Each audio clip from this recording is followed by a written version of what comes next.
Viene. We are live, and by we, it means me. How you doing? Thank you for everybody joining us. Another edition of ThursDIAZ. We're all over the country. It's kind of mixed up a little bit. I see you guys already jumping in. You're wondering, is there going to be a ThursDIAZ? Yes, there is. I'm Beto Duran, your host. I am in my hotel room in Tulsa, Oklahoma, where I am going to be working on the DAZN show Saturday night. Cecilia Brekus, the main event, women's main event, which would be pretty cool. We're going to be in the streets of Tulsa, Oklahoma. But the man, my co-host, Joel Diaz, has two fighters on the card, but we're not in the same hotel. He's ready to go. He hasn't been home in almost 2 weeks. And the third member of our crew, Razo, is hanging in. We are all ready to go. We've been longer in the show, and he's the most famous one. People are always when you're naturally famous, it's just like by nature. That's my guy right there. It really is. And saludos a toda la gente que nos está mirando, where everybody who's jumping in. We appreciate everybody. And it's a weird kind of thing. It's all kinds of stuff of what's going on. What are you guys doing? I got a green bracelet. Coach, what do you have? What color? I have a orange. Okay, so Coach has passed his COVID. He's negative. I will find out. One. I will find out tomorrow morning if I am driving back home to California or if I am negative. So it's a weird situation, but it's pretty cool. Roberto Diaz is busy. I know he was doing the WBC convention today, so he said he couldn't do it. And look, I could have called somebody super famous. I could have called somebody that would have cost me money. And I said, no, I'm going to call somebody even more famous than that, even more richer than that, the one and only Razo, who decided to just show up to the show. We can't hear nothing. I can't hear you. You can't hear me now. Oh, what happened? There was just a bunch of static, but we couldn't hear anything you said. What about now? Okay, Nope. yeah. A little bit, but not as good. Oh, wait. Very low. I could hear you, Joel. So you can hear her I what? can hear you very well too, but I can hear Beto very low. Very low. Okay, what if I turn it up now? You sound staticky. Huh? You sound a little staticky. Little staticky. Uh-oh. Yeah, there's like a little static. Unplug your headphones and plug them back in, maybe. Uh-oh. Man, what do they do? What do they do to me here in Oklahoma and Tulsa? All right, I'm going to try something. Let's see. Still staticky? Oh, now it sounds nice and clear. Oh, now it's good. Now it's nice and clear? Oh yeah, nice and clear and loud. Okay, Yeah. well, is it too loud? No, it's perfect. Okay, because I don't know what they did, but you know what? As long as you're good. as long as Razo's happy, esto lo que importa. No. You're good. All right, The so Razo's nice. yeah, so I got Órale. I got the green. I'm not negative or positive yet, or I don't know what I am. Coach has the orange, which means he's perfectly fine. He can leave his room. And we're in Tulsa, Oklahoma, and we're in two different hotel rooms. They're keeping everybody separate. Razo has the tequila, so we are good to go. So as always, before we get going into the show, more people get going. Enjoy with us.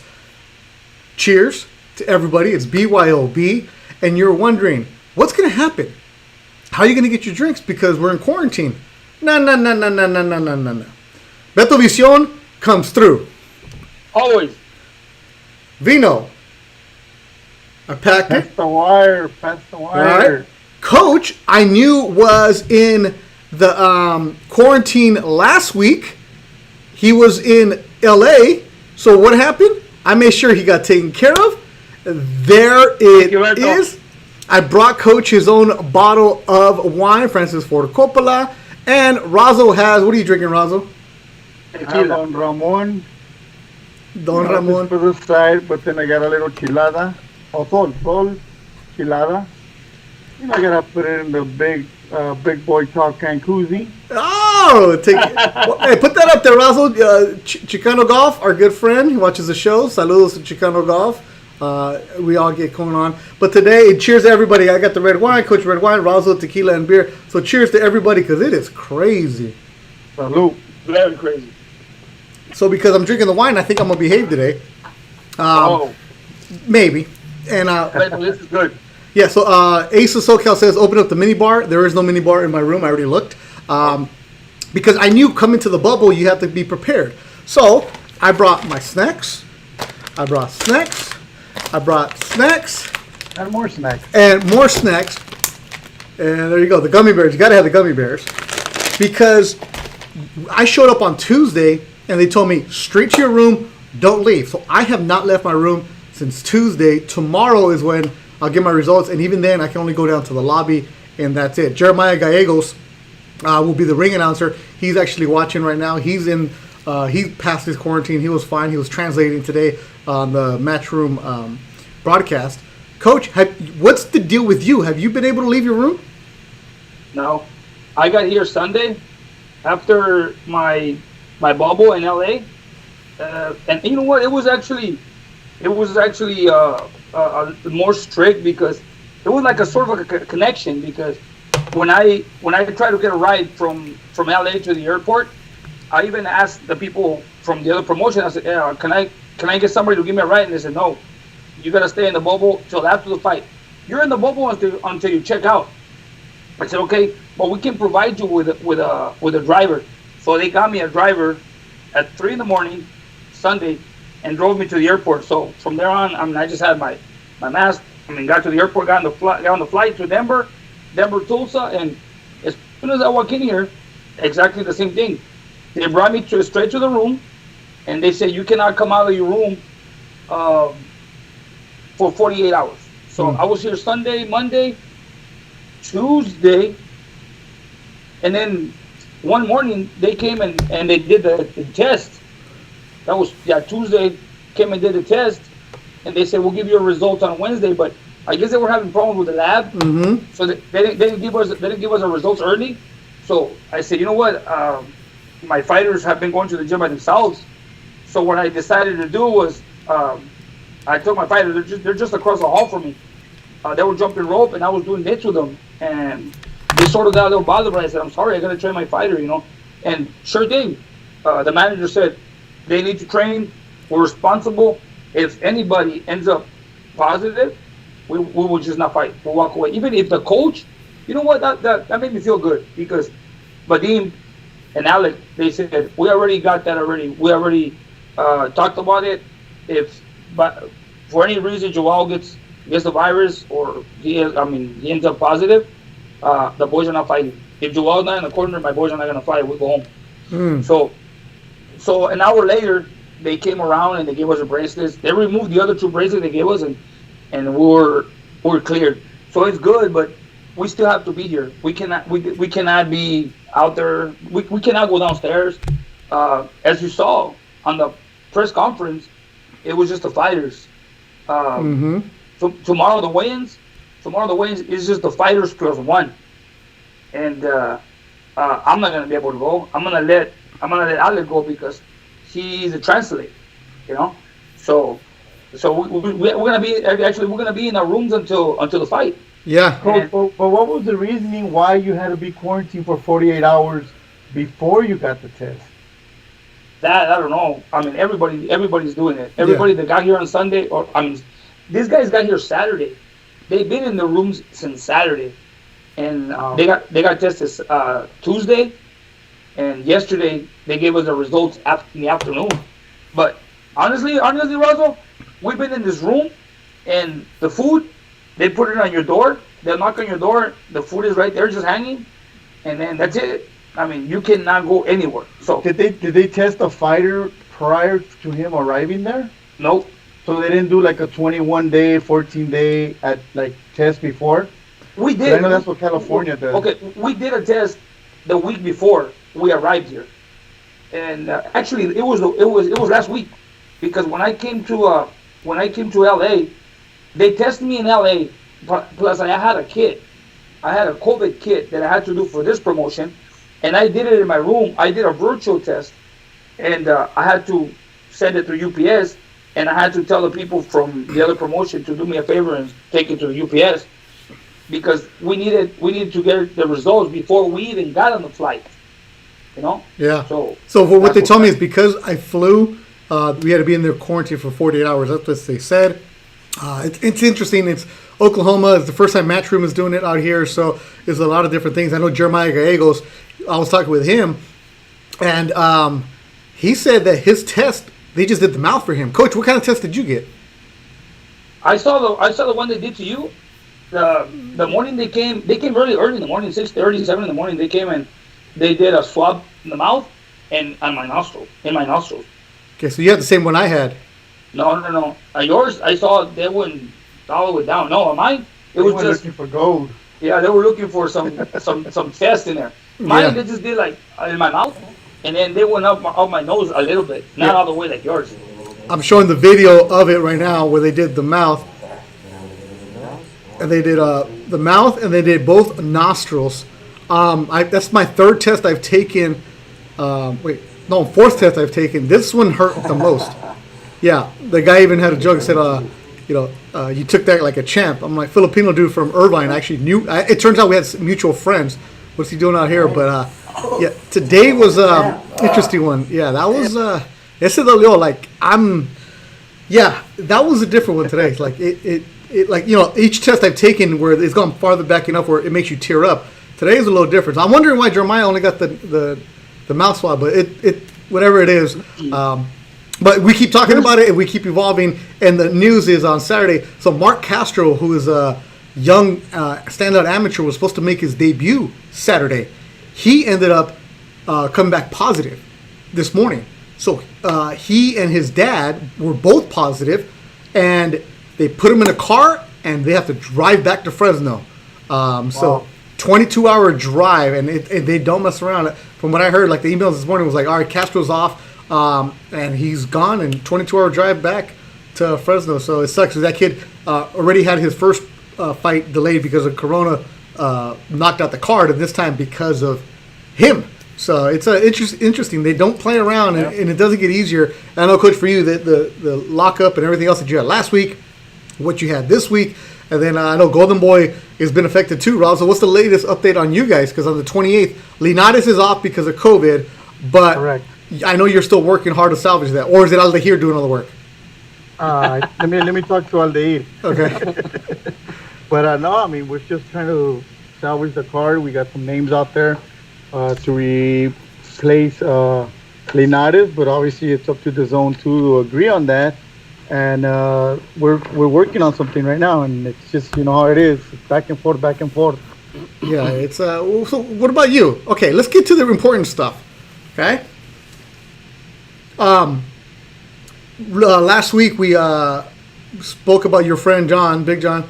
Didn't mention that I said last week on the show because he was watching that we were with him. He was sick, but Razo, it turns out that sorry for your loss. Your friend lost his battle. He had COVID.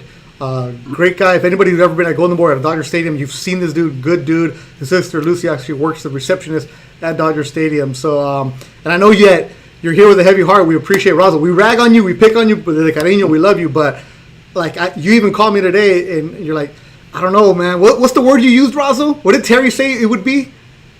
Catastrophe. No, it was something with a C. I forgot. Cathartic. Oh no, what is it? Cathartic. Yeah, that one. Yeah.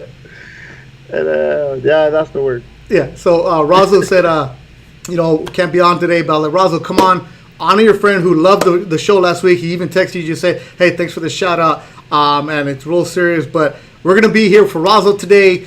And if you want Razo, I know some of his friends are watching right now. The floor is yours to talk about your good friend. No, I mean, first, thing is that, COVID is for real, man. This is the closest I've had someone that passed away. I've known John for a lot of years. He's been the guy that every opening day, we would be there for the last, I want to say plus 15, 20 years.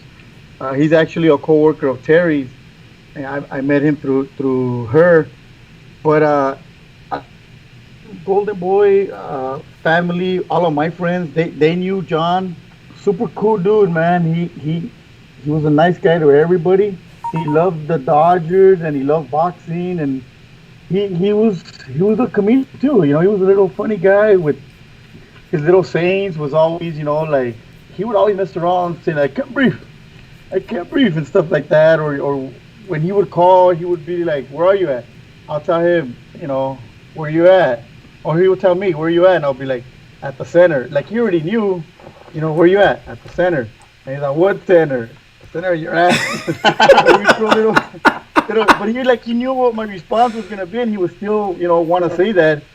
But we had some good times, man.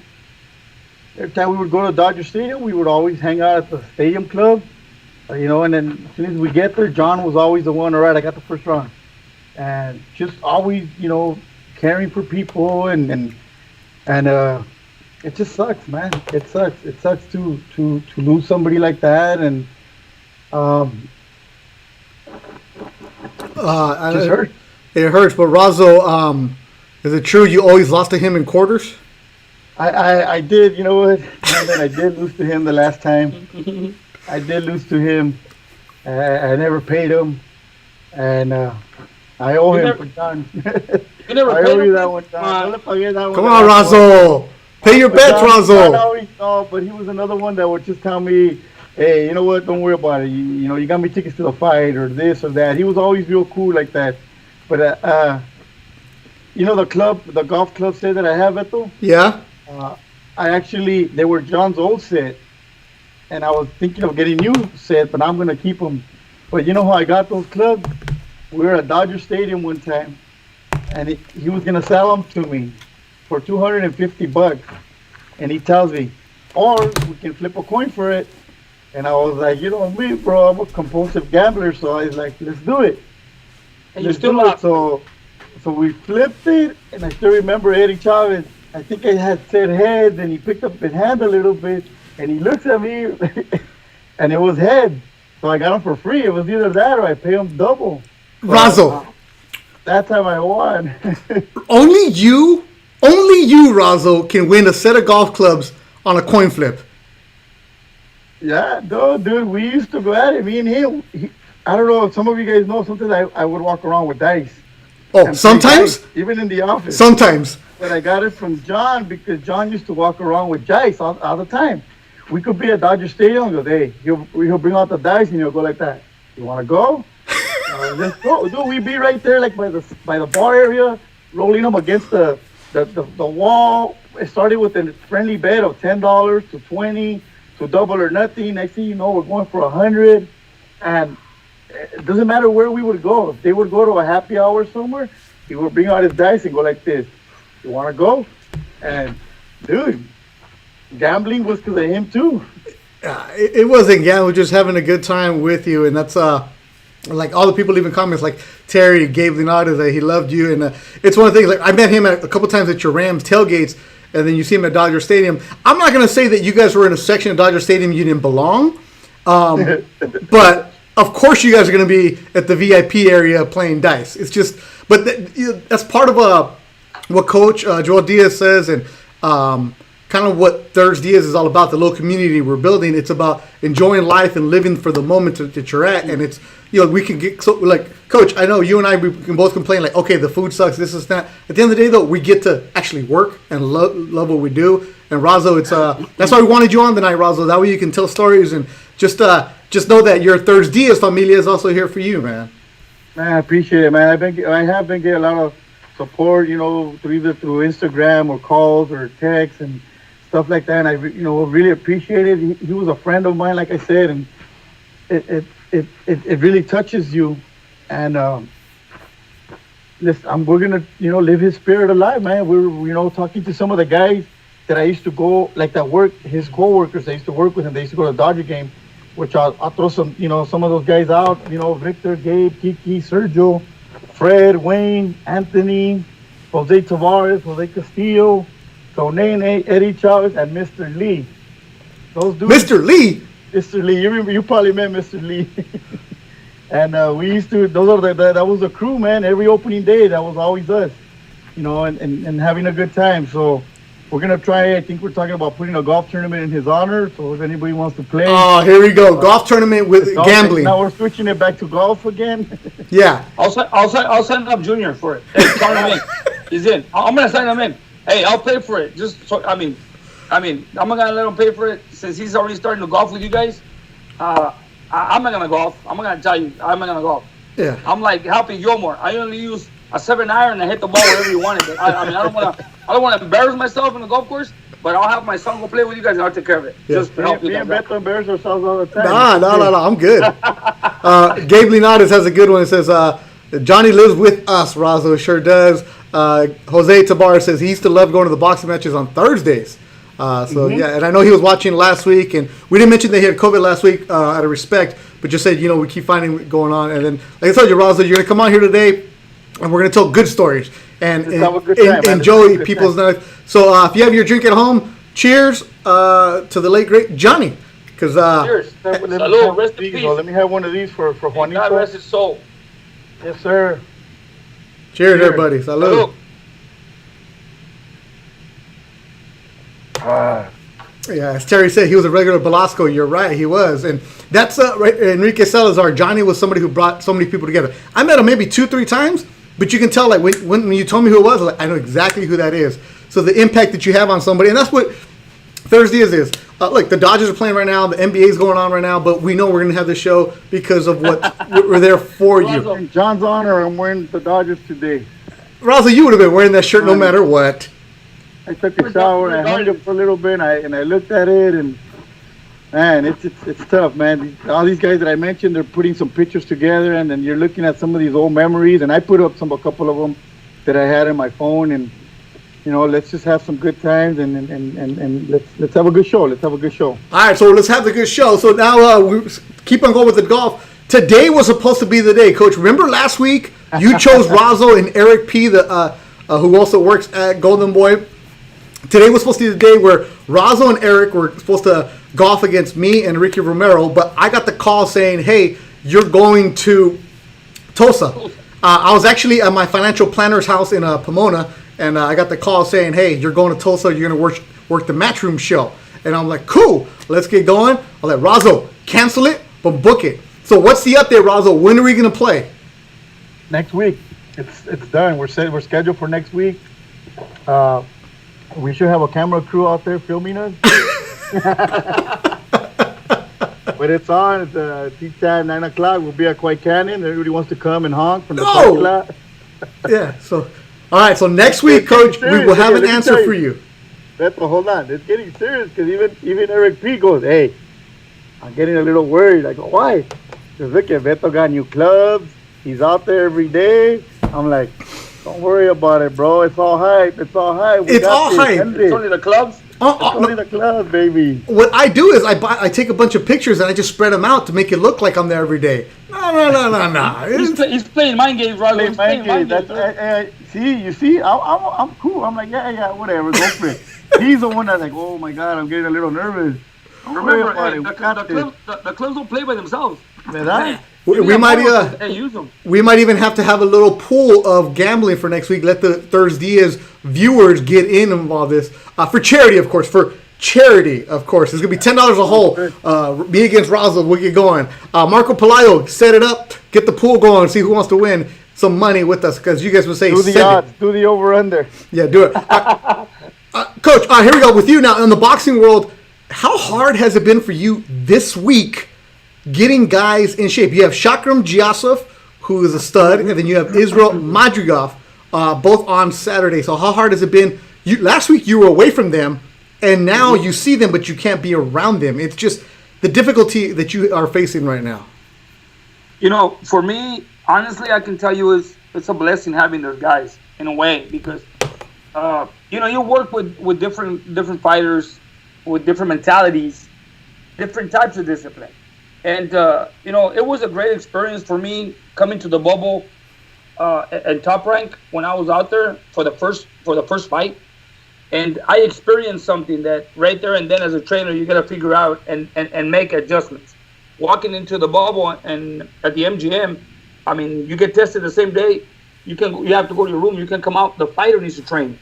So the fighter cannot use the gym until he's cleared. He couldn't use the gym that day. So we had to work out in the room, just put the heater on and work out. So coming back home, I talked to Antonio. Antonio is like my right hand guy. Antonio is the other part of my team. Antonio and I work together with the fighters. And I tell Antonio, we need to prepare these fighters for this type of situation because we're coming up to these fights. we might not have a gym. And then we were in LA with Tomas Delorme last week. The gym was really cold. It was really cold. It was freezing. But the thing is that Tomas Delorme, we speed up the process, and I told him, hey, Tomas, let's break the weight as much as we can. So by the time we get to the place, we don't have to lose too much weight. So Tomas came in like at 149, 150. So he never had a problem. Even the night before the weigh-ins, after working out, he was at 146. So he was under. So coming over here, we set up the same program with Shakram and Israel. They knew that they needed to bring the weight down as much as possible to come here. But the way it is here, we leave the hard work back home. They close camp. When they close camp, all the work is done. It's left behind. All they need to work on is just basically the weight. But since the weight is not a problem for them, what it is they need to move. You know, we need to maintain the timing, the distance. We need to do a couple of days of mids. You know, work on the strategy, the plan of attack and stuff. So it's not hard because these guys are very disciplined. Honestly, Shakram was only a pound, 2 pounds over before training today. He's on weight. Israel finished workout today at 154. So it's no problem because they are very disciplined. They take their job very serious. They're escorted to the gym and they work out on their own. They know what to do. They get on the treadmill, they run, they stretch, they shadow box. So for me, honestly, my job is easy. The only thing is that I'm not the type that likes to be in the room all day. I don't want to be sitting down. I don't want to be in one spot. I like to keep moving. That's why yesterday I sort of went out of my way without authorization from them. And I wanted to train the guys because they need to shake out. They need to maintain that timing, that distance, you know. And that's what I did. But yesterday and today, big improvement.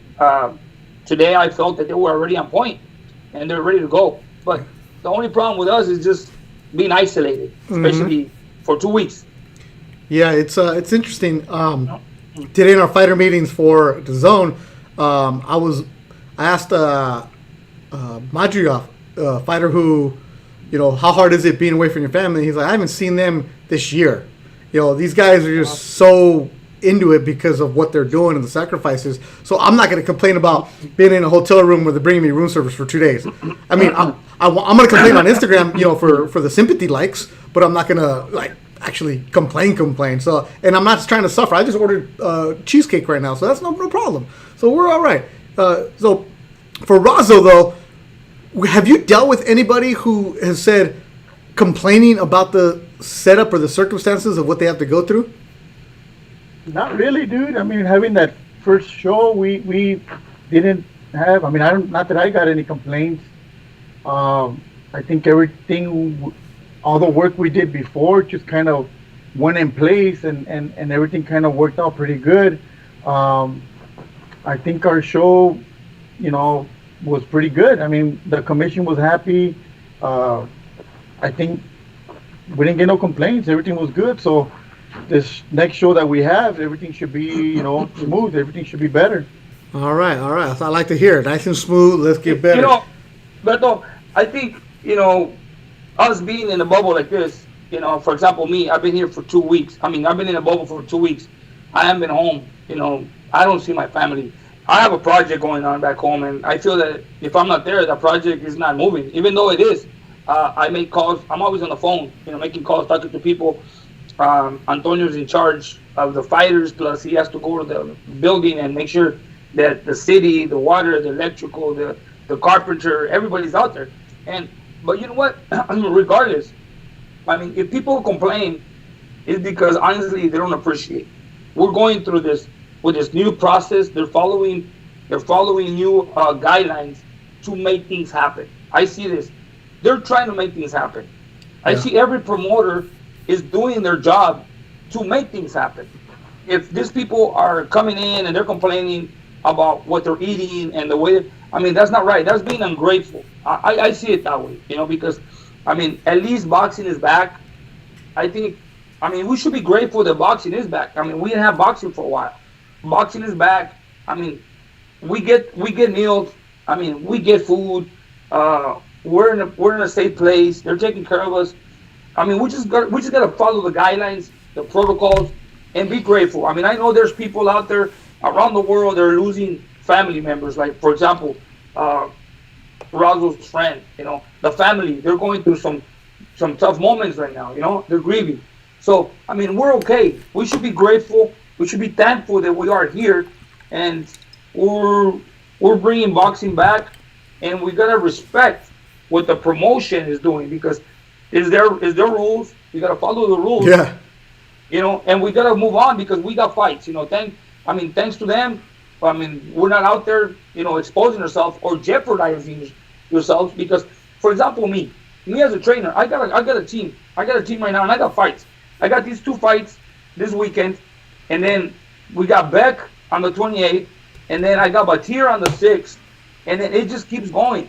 And if I'm out there, on the streets or socializing with people, and I, by any chance I get the coronavirus, a lot of things can stop. Yeah. So we just gotta be grateful for where we are and the fact that we're working. I just see it that way. I mean, I see everything in a positive way because I see people going through wars right now around the world. So we're blessed to be where we're at, honestly. That's a great way to put it, Coach. Great way to put it.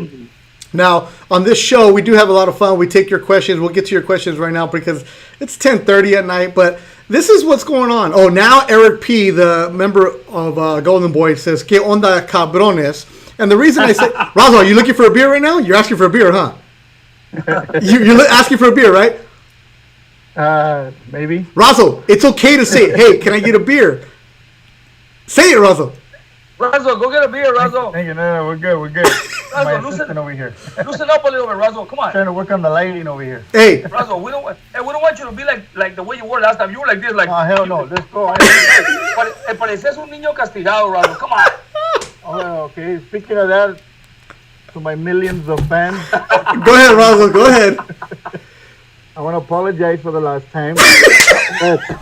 As you can see, Roberto and them talked about it the next week where I was dealing with someone that was overweight, dealing with Robert Garcia, and there was just a lot, dude. I had people in my face trying to do signs to me, and they were being loud, and I was everywhere. But right now, brother, let's do it. I'm ready. Hey, Razo, remember, when you create such fame like the way you have right now, you can. Hey, look, I'm telling you, it's part of the business. Once you generate the fame and the position when you're sitting, Razo, you're like a boxer. Hey, honestly, you're like a fighter.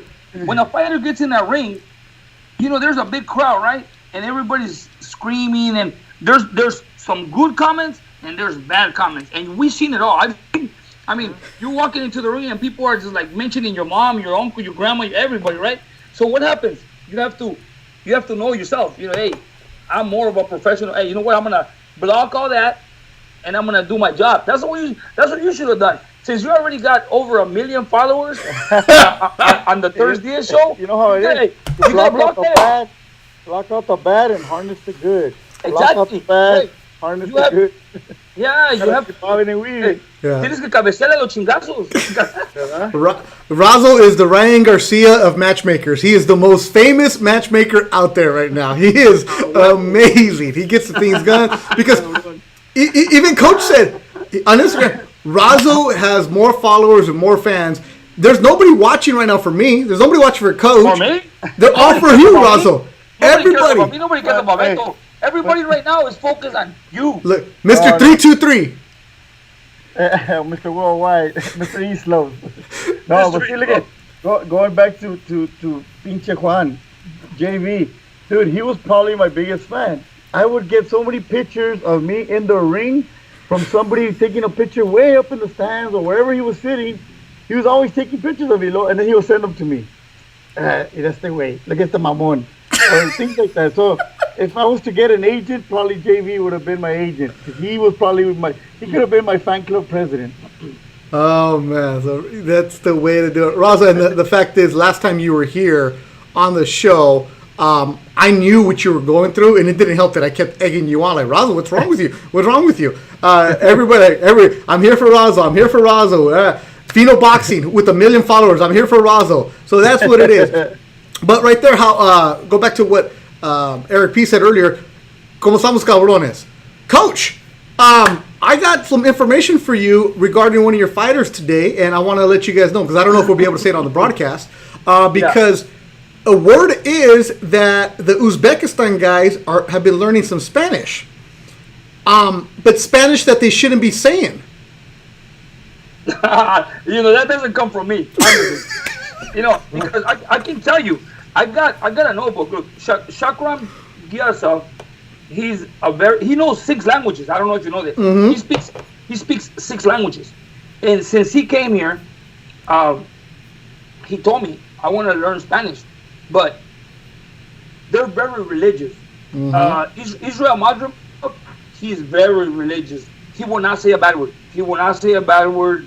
And, you teach him a little bit of Spanish, but he will not say a bad word. If he knows it's a bad word, he will not say it. Yasaf, he'll say something because he's so naive. He doesn't know what it means. But then when he knows what it means, he will not repeat it again.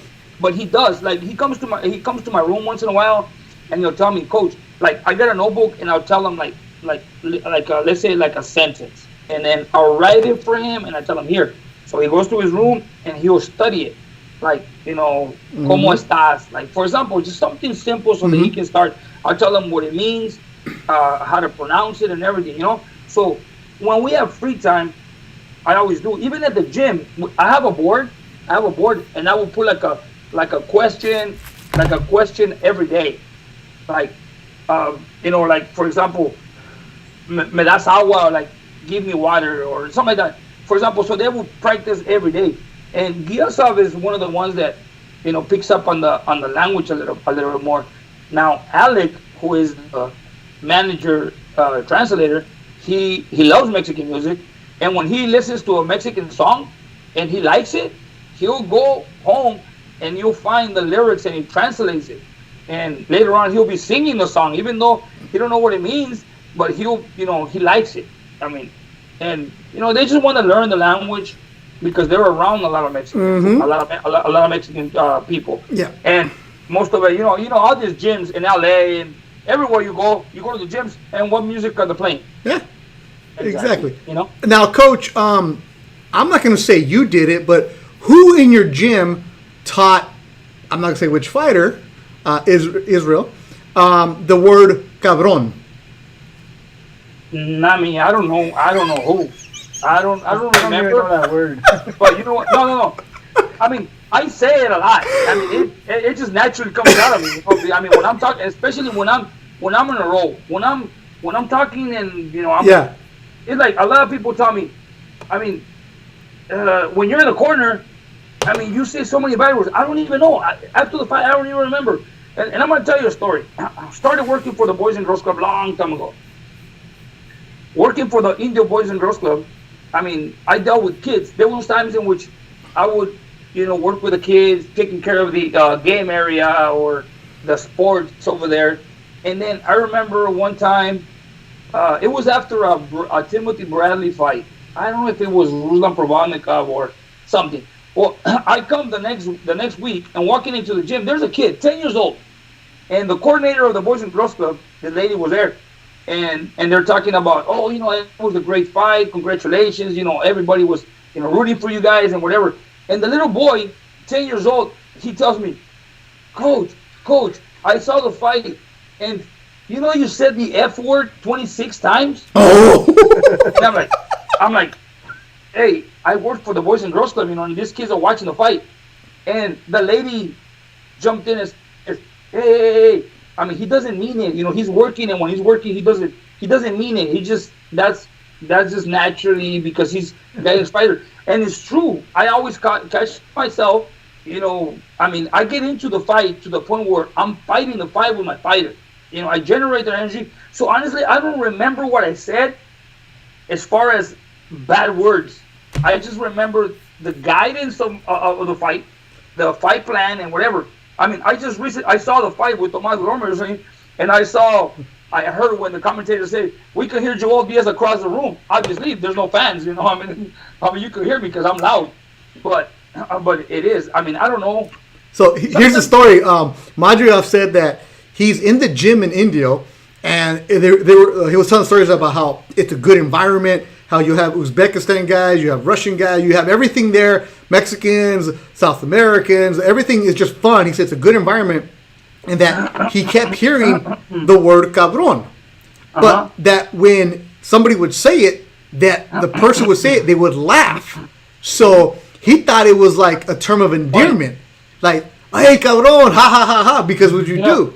And for Mexicans, it kind of is. You say it like as a joke with each other, you know, the carrillo, right? So he thought it was cabron. So one day he's like, hey, cabron. And then he's like, so what does that mean? And Tonio finally told him, hey, he's such a religious guy, Majima, that immediately dropped to his knees and started praying, I'm sorry, forgive me for cussing.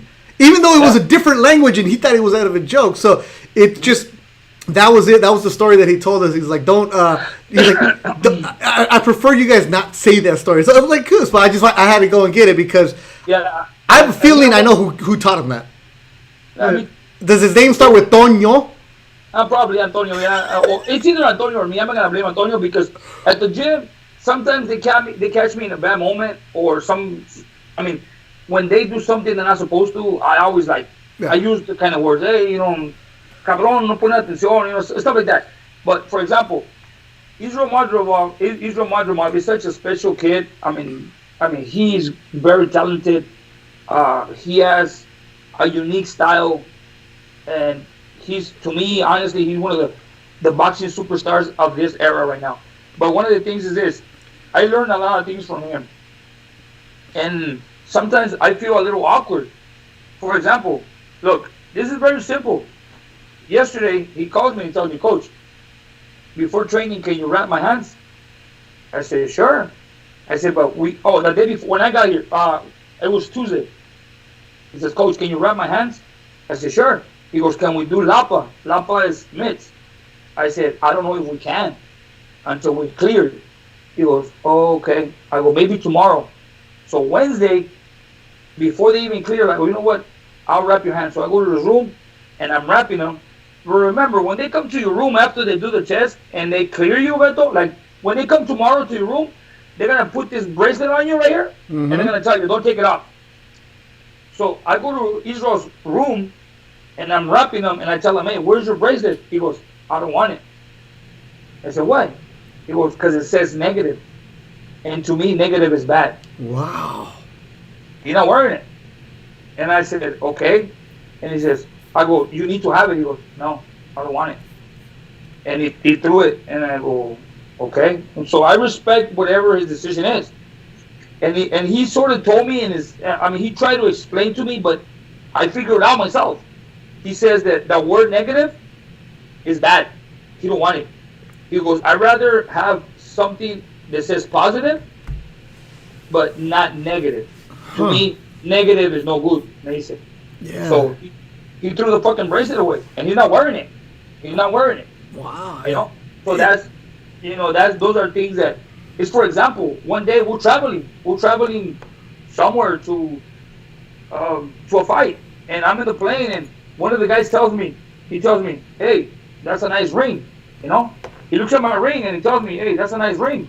So I go like this, oh yeah. So I do this one. I take out my ring and I show it to him, and he goes, no, don't give it to me. Put it on the table. So I go, okay, like what? I take out my ring.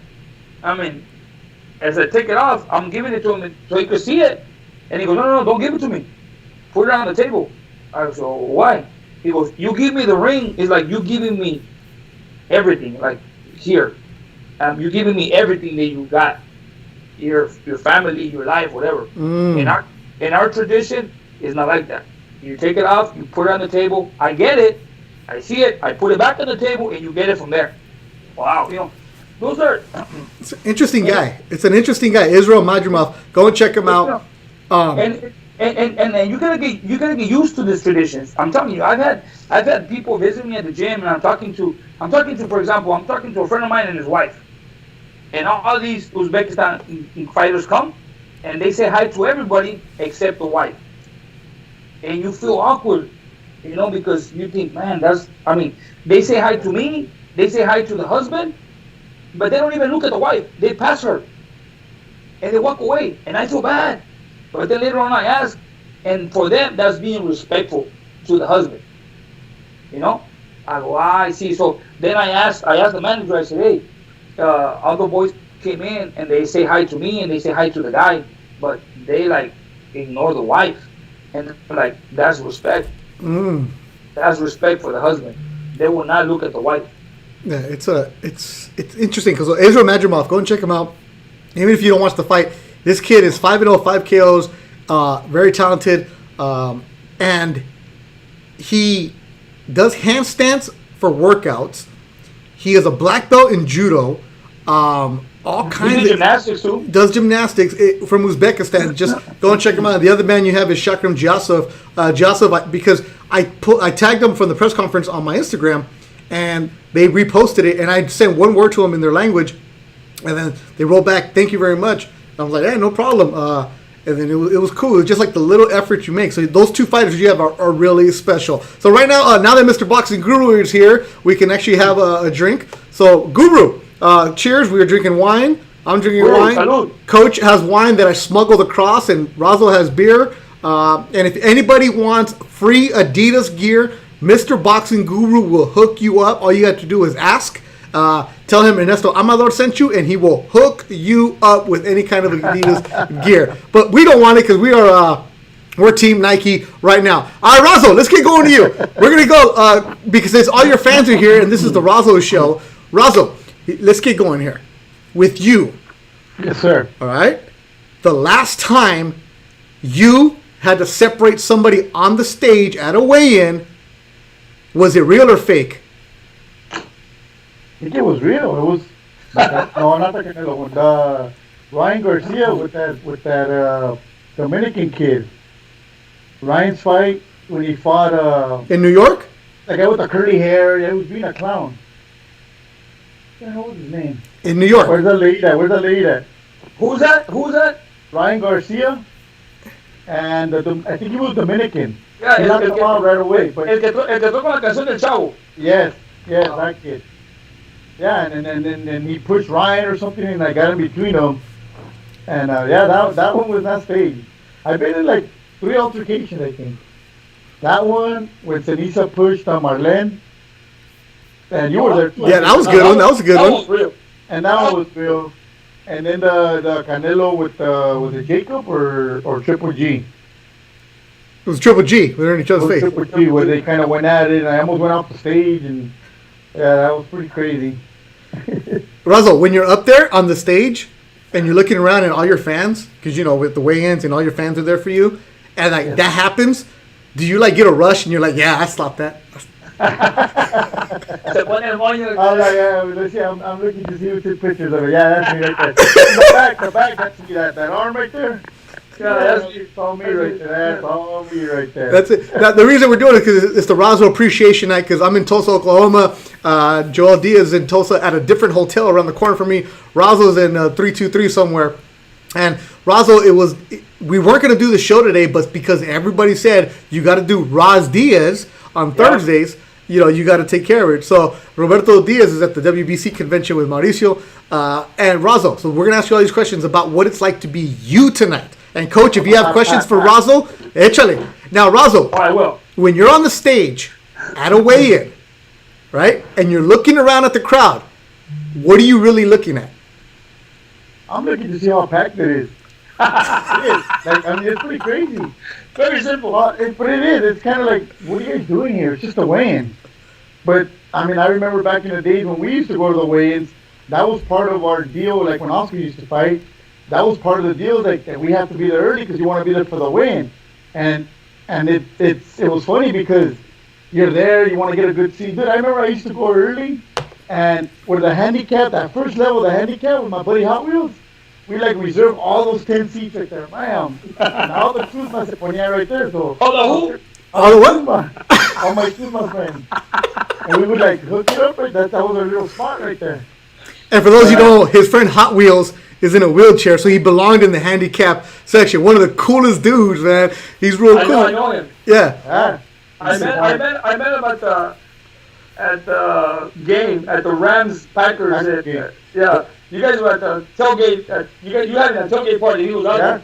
That's my boy. Juan is my go-to guy for we've been going to Rams Oh, games back in the days. I mean, we went to the Niners. We used to go every year to the Niner game. I went to the Super Bowl with him. Yeah, that's a cool name, Hot Wheels. You know, we're out here. Razo, but when Oscar was fighting, were the weigh-ins a big deal, or is that something recently? Oh, no, they were a For big real? deal, bro. They were a big deal. Yeah, yeah.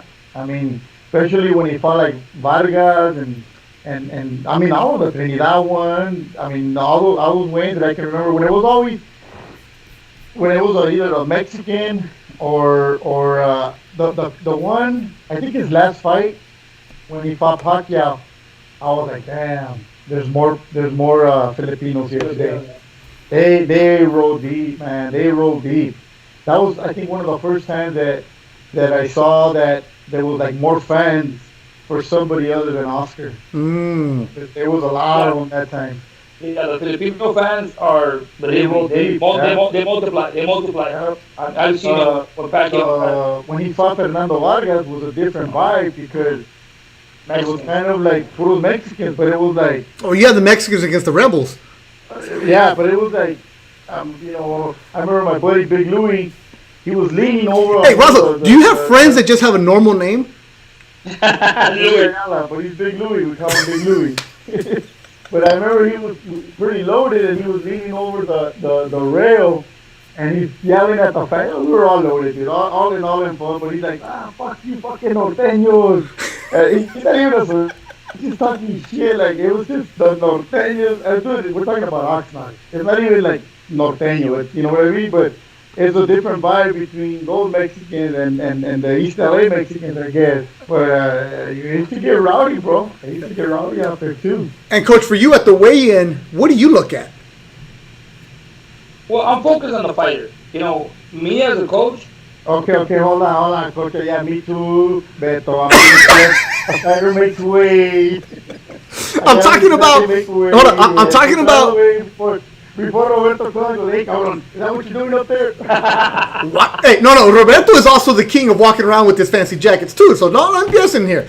Hey, we all go on the stage looking around like, all right, because I always just wonder what people are looking at because after, of course, you're doing your job, but there's plenty of time where we have to stand there and wait because I remember when we worked the Canelo Chavez weigh-in. I interviewed Chavez. Jessica Rosales had Canelo. I remember we're just on the stage like, what are these people doing here? It's like we're 2 hours away. We're in our rehearsal.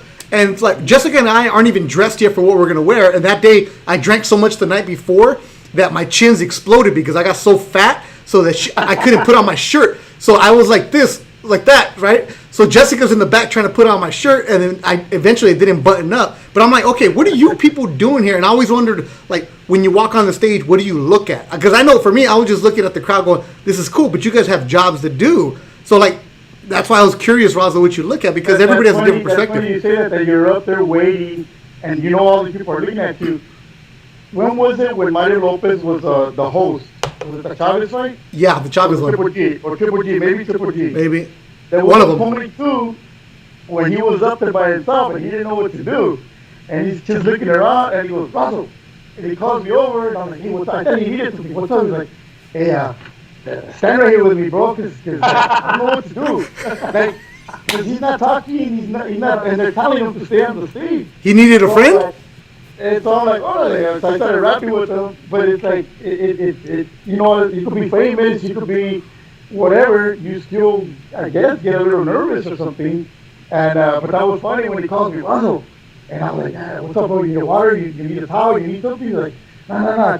Just stand right here with me, cabrón. Oh, and I was like, oh, shit. That's because Steve Kim wasn't there. That's why. Hey, you got to wonder about the work around. You heard him? Oh, me? Well, look, Roberto, this is what happens. For us as trainers, when we walk on stage for a weigh-in, we got a couple of things in mind. First is like depending on how a fighter is. If he's on weight, obviously we gotta make sure that as soon as he gets off the scale, you know, make sure he gets his hydration back, you know, get him water or vitamins or whatever. And at the same time, we gotta be focused on the opponent because, you know, sometimes there's a lot of little weird shit with a lot of different teams, you know. You gotta make sure on the scale when they get on the scale, if they're on weight, and how much. And plus, me as a trainer, I always analyze little attitudes, certain things on a fighter, especially on my opponent. How he's looking, how his body looks. Just by looking at his body, his demeanor, his look, his eyes, I can tell if he's either dehydrated, if he's okay, his body is like, you know what, his body's not, he didn't got proper work. So we're focused more on that than focusing on the crowd. You know, when I walk up on the stage, I really don't care about the crowd. I'm more focused on my fighter and the opponent. I gotta make sure that my fighter's okay. First of all, he gets on the scale, makes weight, and then hydrate him right away. And then when the opponent gets on the scale, I gotta make sure that he makes the proper weight and he does it right. And once he gets on the scale, I look at him from head to toe, and I look at his body, I look at his face, look at his eyes, look at his skin color, his skin tone, and you can tell a lot on a fighter based on how he showed up on his appearance. Yeah, his appearance. That's why I would tell him, you know what, this guy's hurting. This guy's hurting. So this is what's gonna happen in a fight. A fighter that is pretty dehydrated, is pretty beat up, is only gonna give you some good early rounds. As the fight goes, he's gonna slow down, and I see some fighters that, you know what, he has a very soft body. That's pretty crazy that you say that, Coach, because before, just going as a fan, I remember like if some of my buddies didn't make it to the weigh, my buddy George, like Oscar would be like, hey, so how did Oscar look? And we're like, dude, he looked ripped, he looked ready to go. How did the opponent look? And I remember the Fernando Vargas was like, man, he looked pretty ripped too, man. It's gonna be a good one. We're like, damn, we could be a little worried about this one. But I mean, yeah, you look at things like that. That was one of the scenarios, I guess, was Freddie Roach that he brought up against when Pacquiao fought Oscar. Yeah, I mean, Oscar was already a little dehydrated. Oscar weighed in, what, at 147? I think he was even under. The day of the fight, he was under what he weighed. So that's not a good sign. When a fighter weighs in at 147 and the day of the fight he's 146 or 145, that's not a good sign. That's not proper hydration. Hey, Razo, when a fighter doesn't make weight, right? And coach, you're there, and the other coach, and all of a sudden everybody, se hace bola, they all get together. What is being said right there? Well, there's a couple of things that happen. Number one is he under 2 pounds when he's overweight? If he's under 2 pounds, he has 2 hours to go lose it. Okay? If he's over 2 pounds, then he does not have time to go lose it, and there's a penalty that has to be paid from the fighter, and the opposing team has to agree on the fight if the fight's going to continue. In California, they deduct 20%. So the fight, say Beto is overweight and Joel Diaz are fighting each other, and Beto's overweight, then seeing Joel Diaz still has to agree to fight even though you're overweight. And Beto, you're going to get penalized, but you know. What about when it's like ounces, and then all of a sudden you see commotion and they start pointing at each other? What's going on right there? It's still. I mean, it could be ounces. It's the same thing. You're overweight. So when do you realize you need a towel? When a lot of times if he's like 0.2 over, because they say that underwear weighs 0.2. 0.2, yeah. So you take the towel away, or he could be a little sweaty or this or that. You put the towel, because the 0.2 is usually the weight of the underwear. Of the underwear, correct. But do guys have to like? Okay, dumb question. If the underwear weighs 0.2 and the guy's 0.2 over, why not just say, okay, it's the underwear, and then that's it? Sometimes they do. The commission can be like, it's the underwear. It depends on the commission. But the opponent also is like, nah, I want to see it. And coach, what do you? That's being an asshole, honestly. Exactly, and it's being an asshole, honestly. We all know that an underwear is like 0.2, honestly. I mean, give or take 0.2. But if there's a fighter, I've done it before, when the opponent of my fighter gets on the scale and he's 0.2 over, I say, oh, he's fine, no problem. I don't make a deal out of it. Because you know it's the underwear. Because I know that 0.2 is the weight of the underwear. But there's people that go, oh, no. And he needs to lose that 0.2.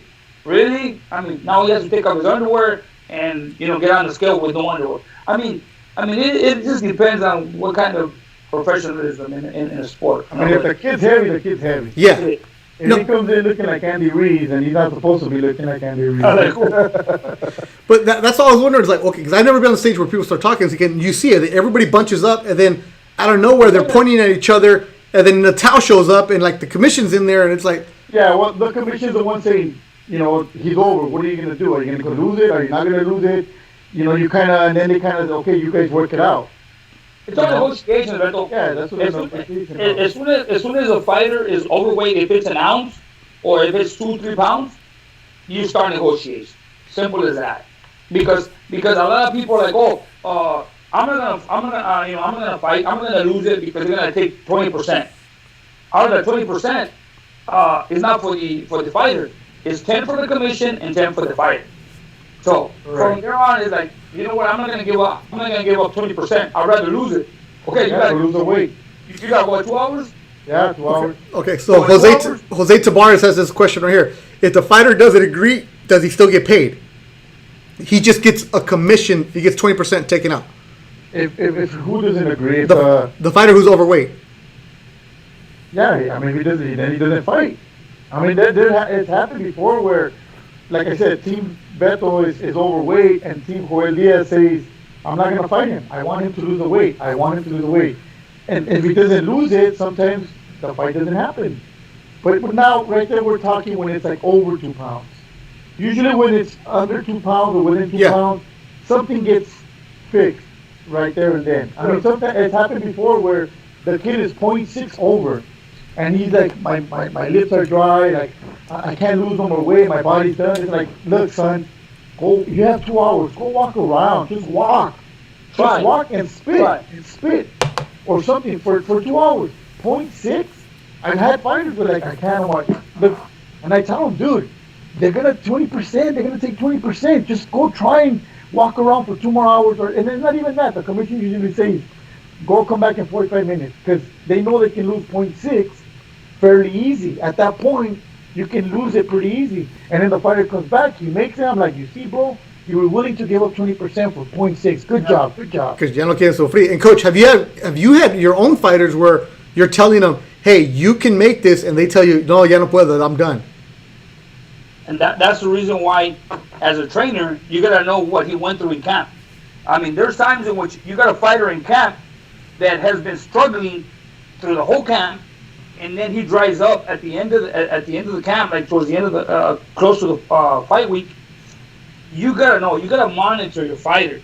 If you come to a weigh-in with a fighter that has been struggling through the weight, and the last week before the weigh-ins, he's having trouble, and he's at the end, you're just basically squeezing him, and he gets on that scale, and he's still like a 1.5 pounds, 2 pounds over, and they're like, you got 2 more hours. And I'm like, man, this guy's dry. You gotta know your fighter. But if you got a fighter that has been eating and drinking and he stops all that process within 2 days before the weigh-ins, and he doesn't make weight, and you know what? You got plenty of water in you. Yeah. Just go. I've dropped fighters, honestly. One time I dropped a kid in 30 minutes. I dropped him 4 pounds. What? In 30 minutes. Because they have the water in them. They have water in 30 minutes. Yeah. I mean, there's a process. I know a process where I can help a kid lose between 2 to 3 pounds in 30 minutes, you know, and I've done it many times. But they gotta have water in their body. They gotta have something to lose. But if they're dry, believe me, you're not gonna pull nothing out. I mean, when you gotta, there is times, Joel, like you're saying, when they're dry, and there is times. I mean, this is some of the stuff that I learned from Roberto. Roberto's very good at this. Oh. When he sees a fighter and he's like, he could still lose weight.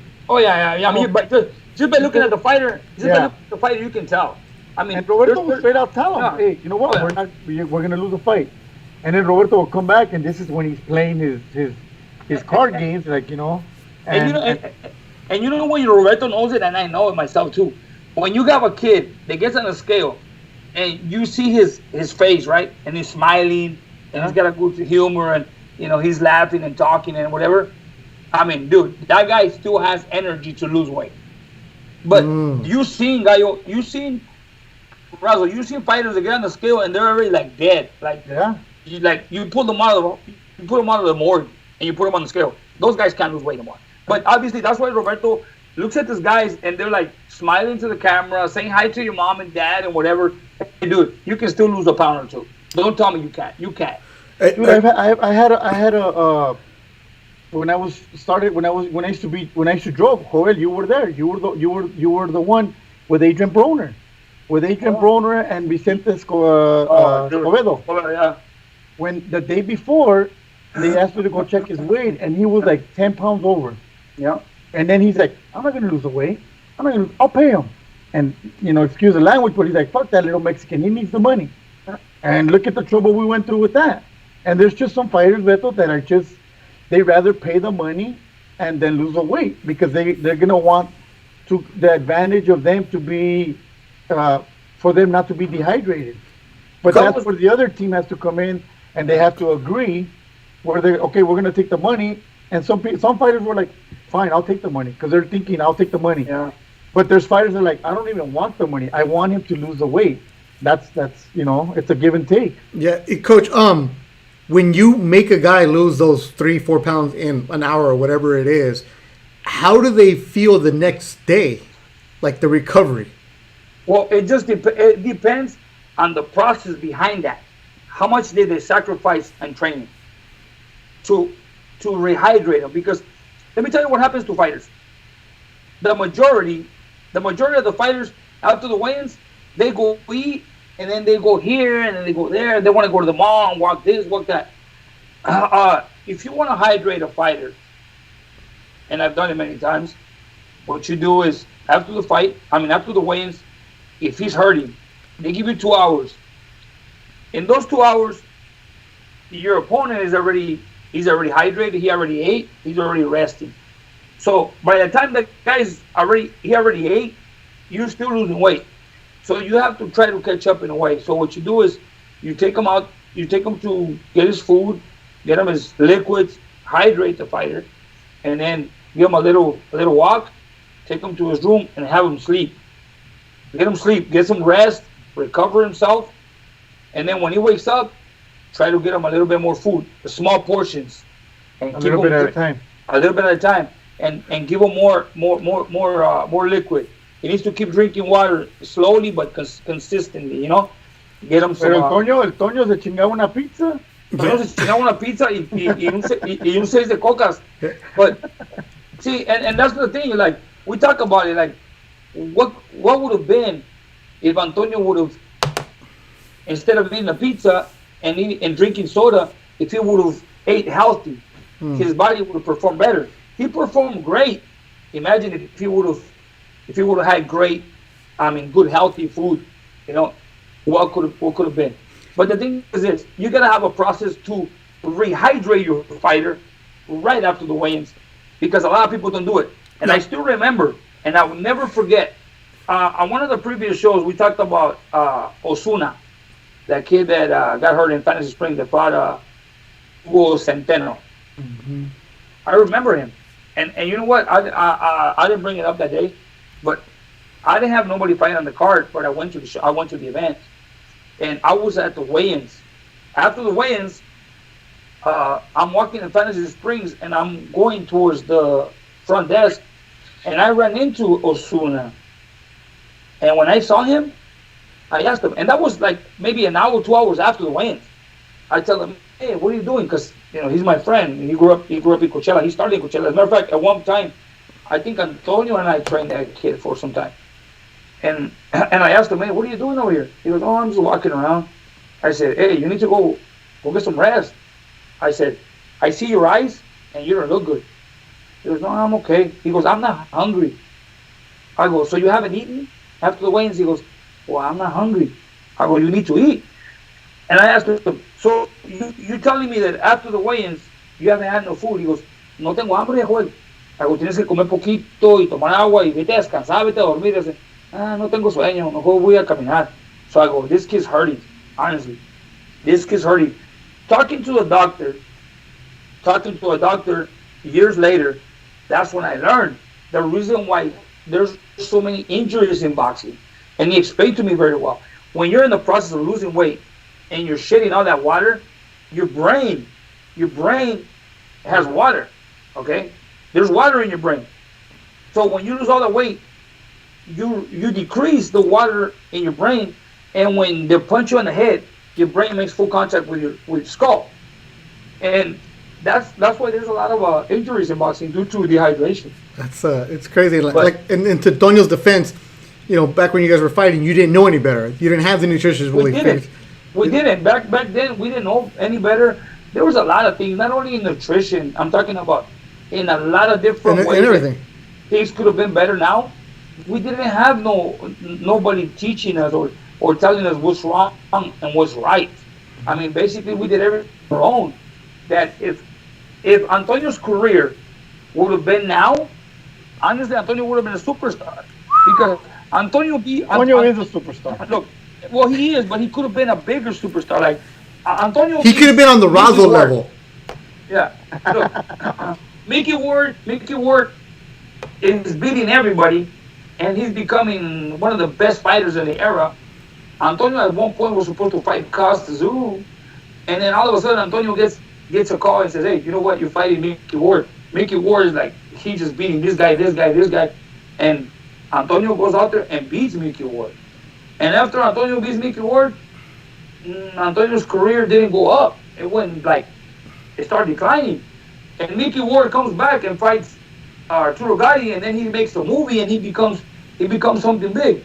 And it's because we didn't have the guidance, we didn't have the support, the people behind the people behind us that could take Antonio one way or another. There was a time where Oscar de la Hoya was interested in Antonio, and things just didn't go that way because Antonio helped Oscar de la Hoya train for, if I'm not mistaken, for the two Chavez fights. Mm-hmm. We will drive up to Big Bear. With Antonio.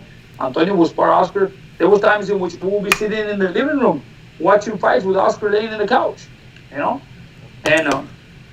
but those are stories that we'll never forget, and they're learning experience. Sometimes, and I always tell my brothers, sometimes you have to make mistakes to learn from them. Yeah. And now at this point, every single one of my fighters, when some of the things come up, I always think about the past, and I said, I'm not gonna make the same mistake. But we learn from the past. We learn from those mistakes that we already did. Now we're at another stage where we already made mistakes. We learn from them. Let's not make them again. Yeah, you guys are taking vitamins. You're drinking water. You're doing everything right. It's pretty cool what goes on. Now, Coach, I'm still stuck on this though. You helped a guy lose 4 pounds in 30 minutes. So Saturday, I got a couple chins going on right now. So how do I look skinny on TV on Saturday? I got 30 minutes. What do I got to do? Okay. After the show, call me. And how many pounds do you want to lose between now and Saturday? Just one chin. I'll tell you. I'll take 4. After the show, I'll tell you, and believe me, I'm gonna help you lose at least 5 pounds between now and Saturday. Is it okay to lose those 5 pounds in an hour? How painful is it? It's not painful. Because I don't have water, but I got wine. No, but you've been drinking water constantly. But I mean, it takes, when you're constantly drinking water, I take you to a gym, and believe me, I can help you lose 3-4 pounds in 30-40 minutes. Is it true when they say that when you start to lose weight, the first 10 pounds is water weight? Yeah, it's all water weight. So if I ain't got nowhere to go right now, but if I have somewhere to go, and I want to lose 10 quick pounds, then you lose the 10 water weight. The 10 pounds of water. Whenever you want to lose 10 pounds, I'll help you lose 10 pounds in a week. Okay, but you can lose them, but what about maintaining them up? I don't know. No, I just need to lose it for one night. Oh, Razo, once you lose the 10 pounds, I can help you stay there. Okay, hold on, but does that mean no pancakes, no tacos, none of that? Yeah, you can eat all that. You can eat all that. I'm telling you, I promise you. You can eat all that. Okay, we lose 10 pounds, and I can help you maintain, and then you can eat pancakes, tacos, whatever you want. Okay, I'm game for that. I'm good. He's gonna wrap you up in the sábanas and just throw you in the heater. No, Razo, hey, who told you my shirt says, cabrón? Hey, Razo, I'm telling you, and I know Antonio's watching. Antonio, as boxers, as trainers, we've done every single diet plan that you can imagine. Yeah. So we know. I mean, we can go the our way, we can go the long way, or we can just the steady way. But to lose weight, there's different ways. Everybody has their own system of losing weight, It's and I know all of them. I work with doctors. Look, I used to talk. Watch, Antonio's my witness. I have a really good friend in Mexicali, and he used to be Julio Cesar Chavez's doctor for his whole career. He helped Julio Cesar Chavez, Jose Luis Castillo. One time I told Antonio, I'm gonna take you to him. Hey, It was Jose a Luis Castillo came over with a couple of times. Though. Oh, okay, wait. But no, because he was an undisciplined guy. He was a very undisciplined guy. But Antonio is my witness. I took Antonio to the doctor on Thursday, and then the doctor checked him. He says, "Okay, Antonio, this is your body fat. This is how much you got weight, your body structure, your bone, or your mass, whatever." It was Thursday, Friday, Saturday, Sunday. By Monday, I'm not mistaken, he lost 12 pounds between Thursday to Monday. And eating, because the diet that the doctor gave him, it even had a hot dog, it had two carne asada tacos. pinche Mexicali, man. No, I'm telling you. And you follow the diet from that doctor, and you lose weight. I've taken a lot of people to that doctor, and that doctor is very, very firm. And you don't mess around because he gives you a book, and he tells you, I'm going to give you so many calories in 2 weeks. So, and the calories, he gives you like, they say 1,700 calories or 1,500 or 1,200 calories, and then he'll put you in your book. He'll weigh you. He'll weigh you when you get there. And he'll tell you, okay, this is your meals for the rest of the week and for next week. When you come back, you're going to be at this weight. If you follow that process that the doctor gives you, you go and get on the scale and you weigh what he told you were going to weigh. I've taken all my fighters, friends, family. He's a really good doctor. There you go. Tonyo wants to know. He said, "Ask Joel about the Cub Swanson diet. Cub Swanson, MMA fighter. What's that diet?" Uh-oh. It's an MMA diet, and those guys work. They work based on water. Honestly, Cub Swanson is one of the fighters that I've been with for maybe over 8 years. He's the only MMA fighter I've ever trained. Great guy, man. That kid he has a heart of a lion, and a heart of gold. One time, I was new to this MMA business, and he fought in Chicago. And when I flew to Chicago for his fight, but he wanted me there a day before the weigh-ins because he likes for me to do mitts with him before the weigh-ins, the day of the weigh-ins, and the day of the fight. Those guys work out the day of the fight. They go in the morning to the treadmill, they run, they do mitts, they do whatever the day of the fight. So I get to Chicago, I go to the room and I check with him and we're there, and then he goes, "Okay, coach, we're gonna go to the gym." Start. He fights at 145. And I said, "Okay, no problem." So we go to the gym, we train, we did mitts, did a whole workout. We go to his room. We get to his room, he gets on the scale and he's like, "I'm 158. A day before the fight.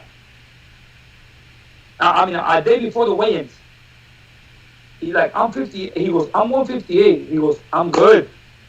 What was his fighting weight at? 45. 45. He's supposed to weigh the next morning at 145. And the night before, he was at 158. That's 13 pounds.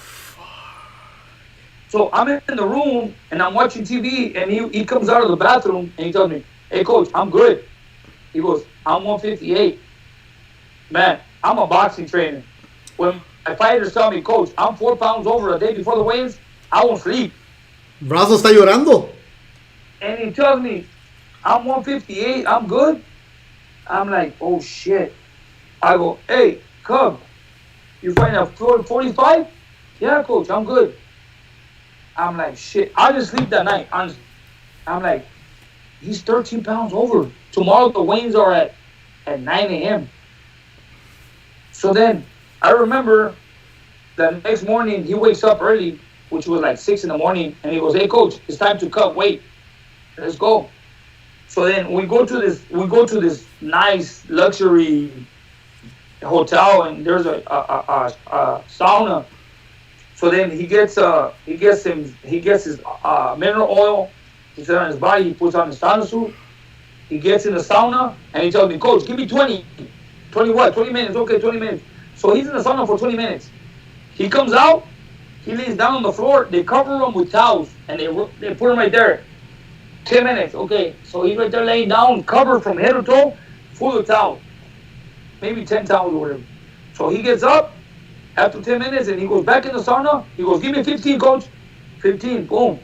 Comes back out, and lays down again, cover him up. He gets up, goes back in, 10, 5. By the time he finishes 5 minutes, he's at 145. Fuck that. But, dude, but wrestlers are different people, man. Oh, yes. And this goes back to that last Thursday when I was on and you kept begging on me. When I got up and I left, I saw the text said that Samuel Vargas was 160. 160, and he's fighting at 147. Roberto told us that. And I was like, what the fuck? Dude, I almost fucking shit in my pants. Yeah, I was like, I couldn't believe it. I had to get up and I had to like 160. Dude, what the, and don't worry, I'm good. And they wouldn't let us check his weight. And dude, I was going crazy. I was going, and then the next So day, that's why you weren't talking on the show, right? Yeah, when I got up and I came back and I was like, oh, what the? I couldn't believe it. Dude. And then he comes back the next day and weighs in at 146. Not even 147, 146. I turn around and I look at Eric Gomez and we're both like, what the fuck? And then he comes up to me. I think you were there, Beto, when he came up to me. He goes, I told you I fucking do it. And I was like, fuck, sorry, bro. I had no idea. The best part is, in our fighter meetings, he's telling us, man, I had no problem making weight. Everything was good. I didn't want to say something, but I'm like, fucking liar. No, you didn't. But he's like, Beto, I made it weight. He's like, Beto. Virgil, he said, Virgil's the one that had trouble. I'm like, okay. And that's true. He didn't have problems because he had it under control. Yeah. When you guys watch, when honestly, you are, I'm sorry, but you are wrong in that way, because he had it under control, and I'm gonna tell you why. No, because I didn't know. No, I didn't know that. Like, Coach, when I told him that, I was like, "You're lying," because there's no way that. But I didn't know, like what you just explained to me right now. How those MMA fighters move. Yeah, that's crazy. Look, like Virgil's already having trouble making 47. As you can see on the last fights, he's been struggling a little bit. Okay, but this guy, he was at 160 and me 46, no problem. Okay, he wasn't like he got on the scale and he was over and he had to take 2 hours to come back. No, and the reason why I'm telling you is this: these guys have a process. You remember when Terrence Crawford fought Felix Diaz? Mm-hmm. I was training Felix Diaz at that time, but Felix Diaz came to me late in camp. Because Alex Ariza was training him in Vegas. And Alex Ariza was training him just for the weight. So, and Antonio is my witness. When he was in Indio and they flew to New York for the fight, when they got to New York, Antonio went with him. I told Antonio, I'll be over there. You go ahead with him. I'll fly in the day before. And Antonio's calling me. Antonio's telling me, hey, something's wrong. I don't know if he's going to make weight. The fight is at 140. Felix is 159. Look at this. You're talking about 19 pounds. Yeah. 19 pounds, right? I go, hey, I don't think it's going to be a fight, Antonio. He goes, hey, well, I don't know. Alex Ariza, he says he's fine. I go, Antonio, he's 19 pounds over. Oh, he's giving him 2 gallons of water a day. I don't know, dude. Let me know if it's not going to happen because I don't want to fly to New York and the fight not going to happen. Hey, well, he says it's fine. Alex Ariza has a process that he did with Chavez, he did with Maidana, he did with everybody, and I found out later. Yeah, not his too, I think, for a while. Okay, yeah. So he gives them 2 gallons of water every day. And when I spoke to Alex Ariza, he told me, hey, Joel, the way you guys do things is not right. I mean, that's why I don't know. I mean, a lot of people do it different. Like I told you from the beginning, people have their own methods of losing weight, and I respect it. As long as it works, I don't have a problem. Exactly. As long as it works, I respect it. As long as it works, Alex Ariza has his procedure. I respect it as long as it works. He's always made it. He's always came through. He came through with Chavez. Came through with Maidana. He came through with everybody. But he told me one time, Alex Ariza told me, the way you guys do it is not right. You sacrifice your body for a whole month or two by not eating properly, by not drinking water. And you sacrifice your body for a whole month to make weight. He says, the way I do it, I only sacrifice the body one night. And that's what I'm thinking. But the way he does it is like, yes, he sacrifices the body one night, but he hurts the internal organs. Because when Felix Diaz came to New York, and on Thursday, it was Thursday night, for the weigh-ins on Friday, it's like Alex Ariza says, okay, it's time to lose the weight. Let's go. So he takes him to a gym, gets him on a treadmill, and then he puts whatever cream on the body and puts a sauna suit and starts working him. He works him from 8 p.m. to 5 a.m. non-stop. Which is, he's going to work them one night. Like he says, I never torture these guys. They drink, they eat, whatever. They got their proper nutrition, but they drink water, a lot of water, 2-3 gallons a day, 2-3 gallons a day. They got to drink water. But that night, Thursday night, they got to suffer. So they suffer only one night. And it's true, because when I told Antonio, Antonio, how's it going? He goes, hey, we're going to go to the gym. And I says, how much is he weighing? He says, he's weighing 159. That's 19 pounds. 19 pounds. So he starts working at 8 p.m. Thursday night. And he's working. But I don't know, maybe 10:30, 11 o'clock. Antonio calls me, hey, he's already at 152. So he lost 7 pounds. It's like maybe past midnight. And Antonio's like, hey, Felix is tired. He don't want to work no more. I'm going, what's going on? He's screaming. He's like, hey, Alex, I'm done. And Alex, all Alex said was, oh, you still got energy. It's going. If you're screaming at me, that means you still got energy. Let's go. Keep going.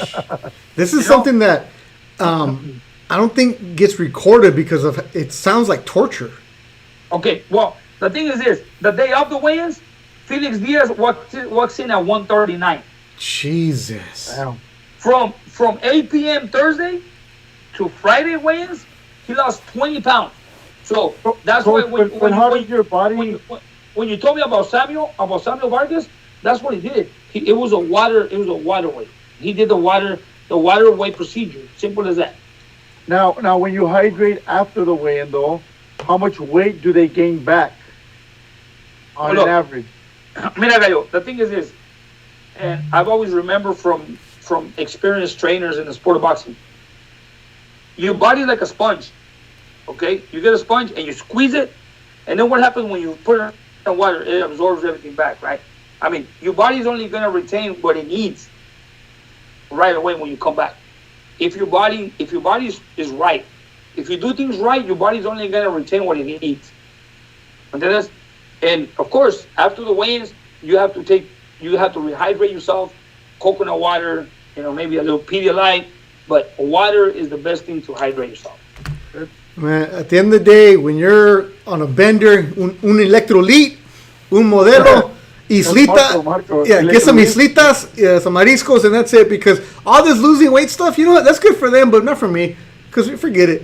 We became dietitians today. We got your guy in Mexicali, all kinds of people. The ThursDIAZ discount. We're gonna hook everybody up. Man, you know what we need, Coach. How much wine you got? Plenty. You got plenty of wine? I got like right here. Hey, look. It's like a lot of people say, okay, a lot of people have that belief in their mind that, oh, they need to get like an IV to rehydrate.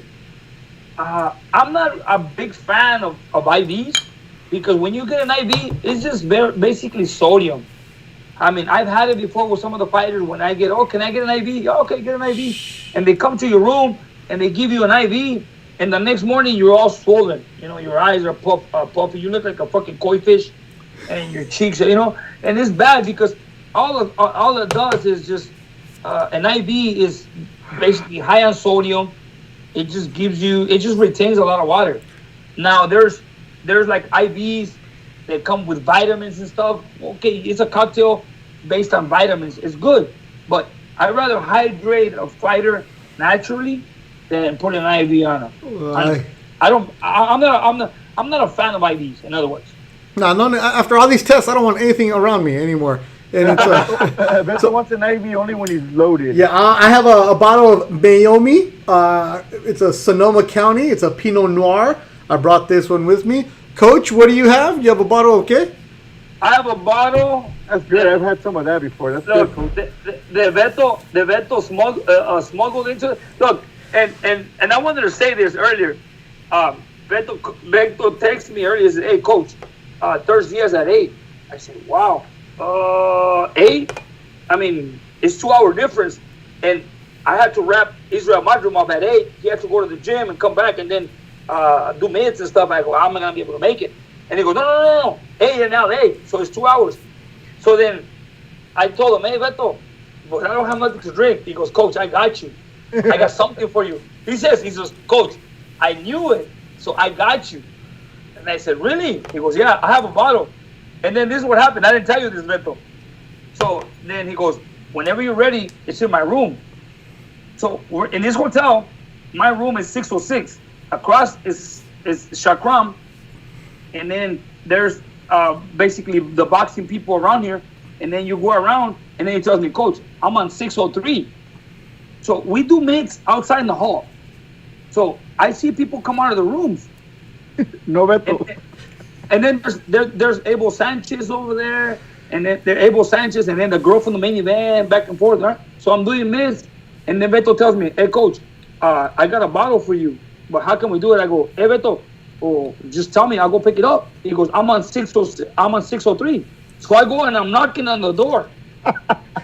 And nobody answers. I go, "Shit." I go, and then I come back to my room and I said, "Man, he's probably not in this hotel." So I go, "Beto, what hotel are you on? Because I'm on this hotel." He goes, "Oh, I'm at the Hyatt." I go, "Shit. Good thing they don't open the door." So, but I was knocking on the door over there, and that's where the main event is. That girl from the main event is, right? So I come back to my room, and then all of a sudden, I call the matchroom stuff, the staff. And I said, "Hey, excuse me, is it possible to get something from Beto Duran? He's at the Hyatt." And they're like, "Yeah, sure, no problem. What do you need?" I said, "Well, he's got something for me that I need.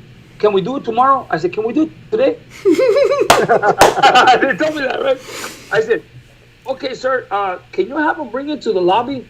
I said, "But he can't, because he's in his room and he hasn't had his results yet." I can't leave. leave. Like, yeah, and they told me, they're like, "He can. There's no securities there. He can come down to the lobby, no problem." I go, "Hey, Beto, you can. Go to the lobby and drop it off." So then they text me, "Hey, Coach, just make sure that it's under your name. Beto, please put it under my name." Yeah. So then I come back and I'm training the boys and I'm looking at the time. So I come to my room when the guy's stretching, and I set my laptop and I said, "Okay," I go, "I hope they bring it early." So then the guy's still stretching, and I look at the time, it's already 9:30, 9:35, and no wine coming up. So And our hotels are right next to each other. It's not that far. So I said, "Excuse me, did you pick up?" He goes, "Yeah, it's on the way, Coach, and it's almost time." So I come, I set my computer. So then I get my headphones on and I hear somebody knocking. So they bring the bottle right here. Oh, fuck. So I go, "Hey, Beto, thank you." But then Beto goes, "Hey, how you going to open it?" I go, "Don't worry, I'm Mexican." I was about to get the scissors, cut the glass, and just shove the cork in there, whatever, honestly. So then we had like 3 or 4 minutes before we started the show, and Beto goes, "Coach, maybe you call the front desk and they'll give you a cork." And as soon as I pick up the phone, I go, "Excuse me, sir, I need," and before he even said, he goes, "You need a bottle opener?" He told me. I said, "Sure." So he brought it over here. And look. There it is. You're all taken care of, Coach. Thank you, Beto. Hey, thank you for this one. I got you. Nah, no problem, because I knew you were in the bubble, and last week you said they smuggled in some beer for you, so I was like, Yeah.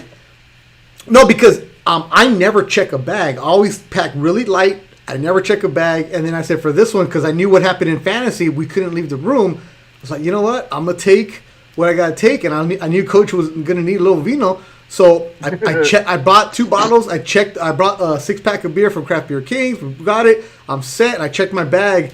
And especially when there's a connecting flight, I hate checking bags because you just never know. But yeah, and then ThursDIAZ, we got to have our wine. Razo, what are you drinking, Razo? Your tequila? Tequila. Don Ramon. It's almost over. So if anybody wants to send some more. Beto, for the 28th show in Fantasy Springs, I got a Don Ramon for you. Oh, hopefully I'm working. I mean, hey, it's not a 3 liter like the one Letty gave you, but I'm I'm gonna give you a regular one, like maldita pobreza, the maldita pobreza level one, like the one he has. The maldita pobreza. So everybody, cheers right now. Cheers. ThursDIAZ. We keep going. I'm not ready. Razo. Yeah, now I'm ready. Send it. Cheers, everybody. Juanito. Terry? I have a question for Razo. Send it. Razo, it's not a question. It's just something that really threw me off, and I learned throughout the years of boxing how when you work a main card, the Canelo card. Okay, it was like the main cards that you guys always work. We go to the event, and I've been in a lot of you guys' events. I've been as an undercard, I've been as a main event, and I've been in the middle or whatever. But you go to a main event, I mean, you go to a big fight like that, like a Canelo card, and you see all the staff, and everybody's walking around with their Dodgers shirt, Angels shirts, and then all of a sudden they disappear, and they come back and they're all with a tie and stuff. They're all like, I mean, tell me how that works, because I mean, I'm in the ring with a undercard fighter, and I see Razo, and Razo has a Rams hat. He has his Ram glasses on. He has a Ram jersey on, and all of a sudden, I go to the dressing room. When I come back, and Razo has a tie. He has a suit, and like, what's going on here? I mean, that's a quick change. You gotta look spiffy, You gotta look for the main event only. No, well, usually the way we do it is, and I don't even know who brought this one, but I mean, I'm glad that even the drivers, you see the drivers get all spiffy también, but it's kind of been a thing that once like the TV, well, back then it used to be like HBO, once the TV fights start, that's when you get spiffied up or whatever. But, it feels good that you're working throughout the day, you're busting your butt, and then, and I've heard it from other people, like, cabrón, ¿este quién es? And you change it up. I mean, we did it at the Velasco. Dude, there's been times where I even cut my hair in the restroom right there before the TV goes on and stuff like that. And for a long time, I try to like ask and say, hey, these guys through the whole card, they're just like dressed up normal, like comfortable, whatever. And all of a sudden, boom, they come out to the main event, and they're like, wow, they're gonna go to a wedding. And you know what? They're chambelanes. Hey, I'm gonna tell you, you're gonna remember. It was a time where Jojo Diaz fought in Vegas, and you came and you dropped off your suit in the dressing room, and you put it in the bathroom, the dressing room, donde nosotros. And all of a sudden, like, hey, it's ready to go. What do you mean? So you go in the bathroom y sales bien perfumado. I remember that. Yeah. Remember that? I was like taking a shower. Wait. Hold on. Razo, you use the fighter's locker room as your dressing room? Yes. He came early. He came early, and he goes, "Hey, coach, can I leave this here?" And I go, "What is it?" So he left his whole suit. I mean, tuxedo or whatever. Yeah, right there. And then all of a sudden, Jojo's fight is over, and then he walks in, he goes in the bathroom, y sale bien perfumado, bien cambiadito con su corbata. Okay, that's the way. That's because Jojo's room, locker room was right next to our office. Yeah, exactly. And I remember being in the shower, and then because when I went in, it was only you or somebody. Like there was not a lot of people in there, so I went in there. I'm taking a shower, and when I came out of the shower, and I could hear more voices. Yeah, like, it was packed. So then I come out, dude, there's the whole dress, the locker room's packed. I'm like, sorry, excuse me. Jojo's trying to take a shower in his locker room. Razo's busy there. I know, Razo. But, okay. I see the same thing with my son. My son, también, when he's working those fights, all of a sudden he comes in and he sale, y ya sale pipi nice el cabrón. Well, the people, you guys get there, what, noon, Razo? Yeah. So you get there at noon, you set up, you do all the work, and then you do the undercards and everything else. And then once the TV starts, so it's a long day. Even me, as a broadcaster, I show up in a T-shirt and then eventually change. And everybody, it looks like everybody's going to the prom, right, Coach? Yeah. No, especially Cuñado. Hey, Mando.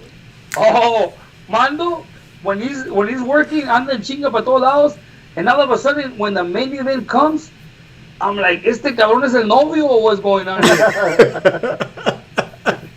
That's true, and I'm glad that we kept it going, because even the girls dress up and stuff like that. Even my friend on his tail, man, I love that guy. Hey, the drivers, the ones that come out, it's funny because you see the security guards. They're basically your security guards. All of a sudden, they're dressed up. And you're like, somebody went to Montebello Mall, the town square. They're all hooked up, bro. Hey, we went to the 3 suits for $99. Hollywood Suit Outlet. Hollywood Suit Outlet. The last time I got a couple of suits, like you got to go right here on Los Angeles and 8th Street. Roger Stewart suits in downtown LA, and then you got to go get your own tailor. That's the way to do it right there. But it's just a lot of fun, and there's nothing like a Vegas fight night. Hopefully, we will eventually have one soon, and that's what the whole part about ThursDIAZ is about, telling the stories behind the scenes of what goes on. It's just a long day. It's a lot of work. It's a lot of sacrificio. Hold on, the wine's kicking in right now. Woo!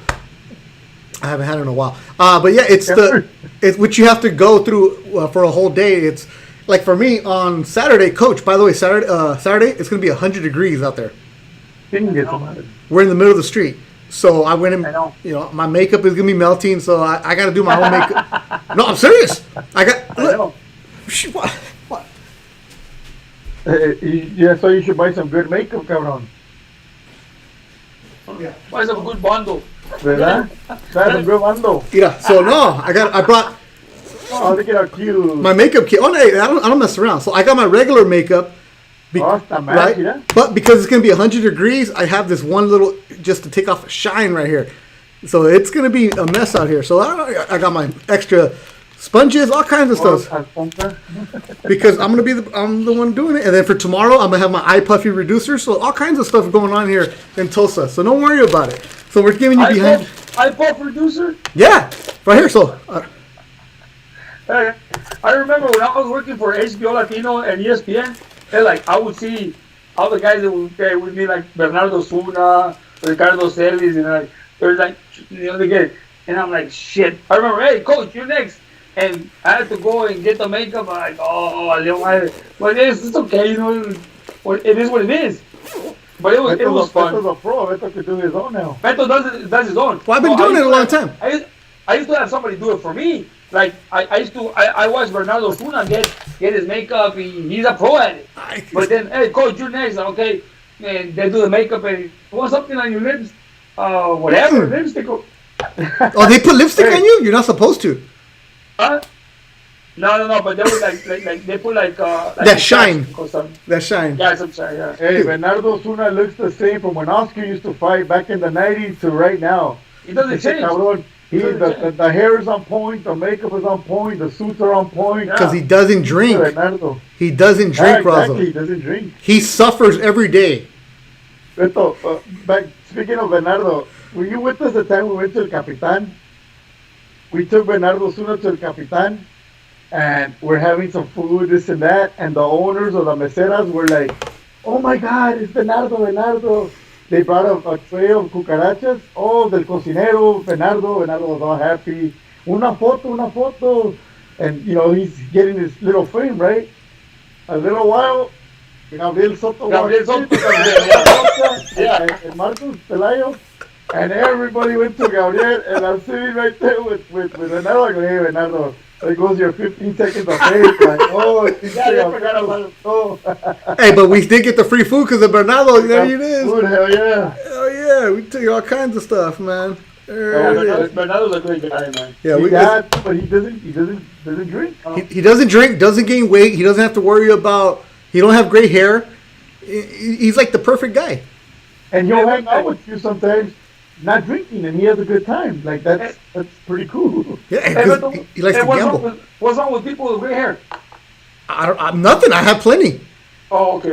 It's just Bernardo is 85 years old and he still has black hair. No, Bernardo looks like he's 18. Exactly. All right, so damn, we've been doing this for a while. So if you guys have any questions, real quick, we'll take a couple. If not, we'll keep on doing the Razo appreciation show. Let's see here. Razo is drinking his beer. Once again, next Thursday. Razo, where are you? My backyard. Oh, yeah? He has a setup. Do you remember the last time he set up for the show at his home? He had puso cortinas, puso todo, le faltan las velas. Behind me is a shade for the sun. ¿Sí? Because these are patio set outside. Yeah. Well, the sun sets on behind me, so that's why we put this and it covers the sun. When we started, it's like daytime por eso lo bajo. Ay, muy fancy. Anytime I'm gonna roll it down, it's gonna say like ThursDIAZ or something. Yeah, RozDIAZ. Fat Boy, for you're wondering, yes, we all crush on Bernardo. He is the nicest person in the world. Bernardo Suna is like nobody can ever say anything bad about him. The nicest, the most professional, and just an amazing guy. Jeremiah Gallego says it's gonna be 100 degrees. Hook it up. My face is gonna be todo greasy. Well, when you're the ring announcer, Jeremiah, you better make sure your voice is, hey, everybody. Make sure you come out strong right there. Joe Ash, Chicano Golf, what's happening? He appreciates the koozie.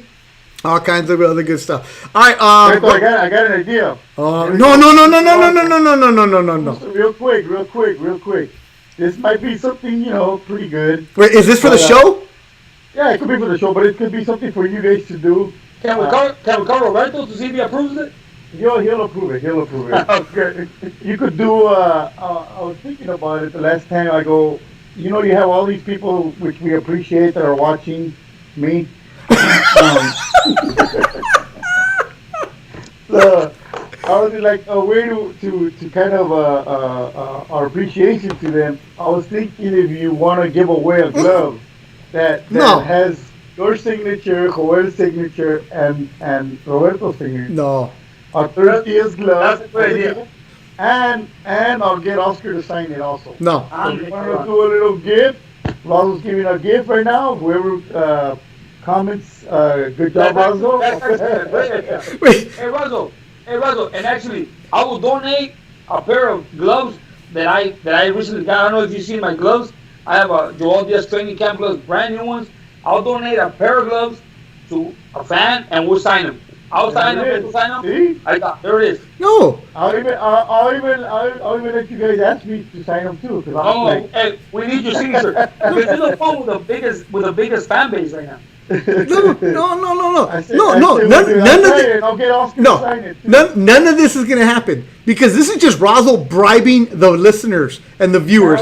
That's all he's doing. That's all he's doing. Because look, right away. Get two people into a fight. Look, this is what happens. Look, I'm kidding. Right now, all of a sudden, Razo's a great addition to the show. Oh, great idea, Razo. Good talk. This is why we love Razo. No, Razo just is bribing everybody, Coach. No. Beto, I'm sorry, but between you, Roberto, and I, we never had a deal like him. Let's give him credit. He got it, bro. Hey, ¿sabes qué? A veces hay que perder para ganar. He got it. He is the first person from the ThursDIAZ, you, Roberto, and I, that basically offers something to the fans. Let's give it to him. I already give you my services. So, we give them a show for 2 hours. Okay? We give them, first of all, we give them a free show for 2 hours. Away, you see, I'm trying to help you here. No. We never thought about that. Razo, if you want to, you know what? Let me give you something, Razo. I'm going to give you my password. That way you can edit the podcast afterwards and upload everything, and I'll let you do that. No, you're not going to want that. Because you know, you show three of us three, it's all going to be Razo. And only hear your voice. Look, Razo for president. I give him credit for that. He actually, I don't know how many days he slept into it. Se levantó un día and he goes, you know what? I'm thinking about coming up with something. And he finally pulled it through. And honestly, I like his idea. Oh, let's get Roberto available now. Okay. Last time he was on, he was talking smack about me. Let's get into that song right now. Oh, you're getting bravo. You know, Letty, I'm going to have a bottle delivered to Razo. Nice. Yeah. Good. Oh, here we go. Viva Razo. Anything else, Razo? Front runner for the glove right there. Yeah. Oh, it's crazy. That's good, though. Speaking of raffle, Joel, congratulations to your son. He won that big prize. I don't know if you saw that, Beto. What? No, won the grand prize for some very expensive shoes and boxes, like worth like 10 grand. Oh. That he won. That was unbelievable. I think what was more surprising was when the guy was going through the raffle. That's probably where I got the idea. when he's going through the raffle, and he's like, man, do you know who this is? This is Coach Joel Diaz's kid. Oh, for real? He was more excited. I have a video, watch. I have a video right to watch. He wants some sugar. Hasta arriba, poquito más arriba. Oh, lo apagaste. Lo apagaste. Oh, watch. So Joel, your son, got into a raffle for shoes. Yeah.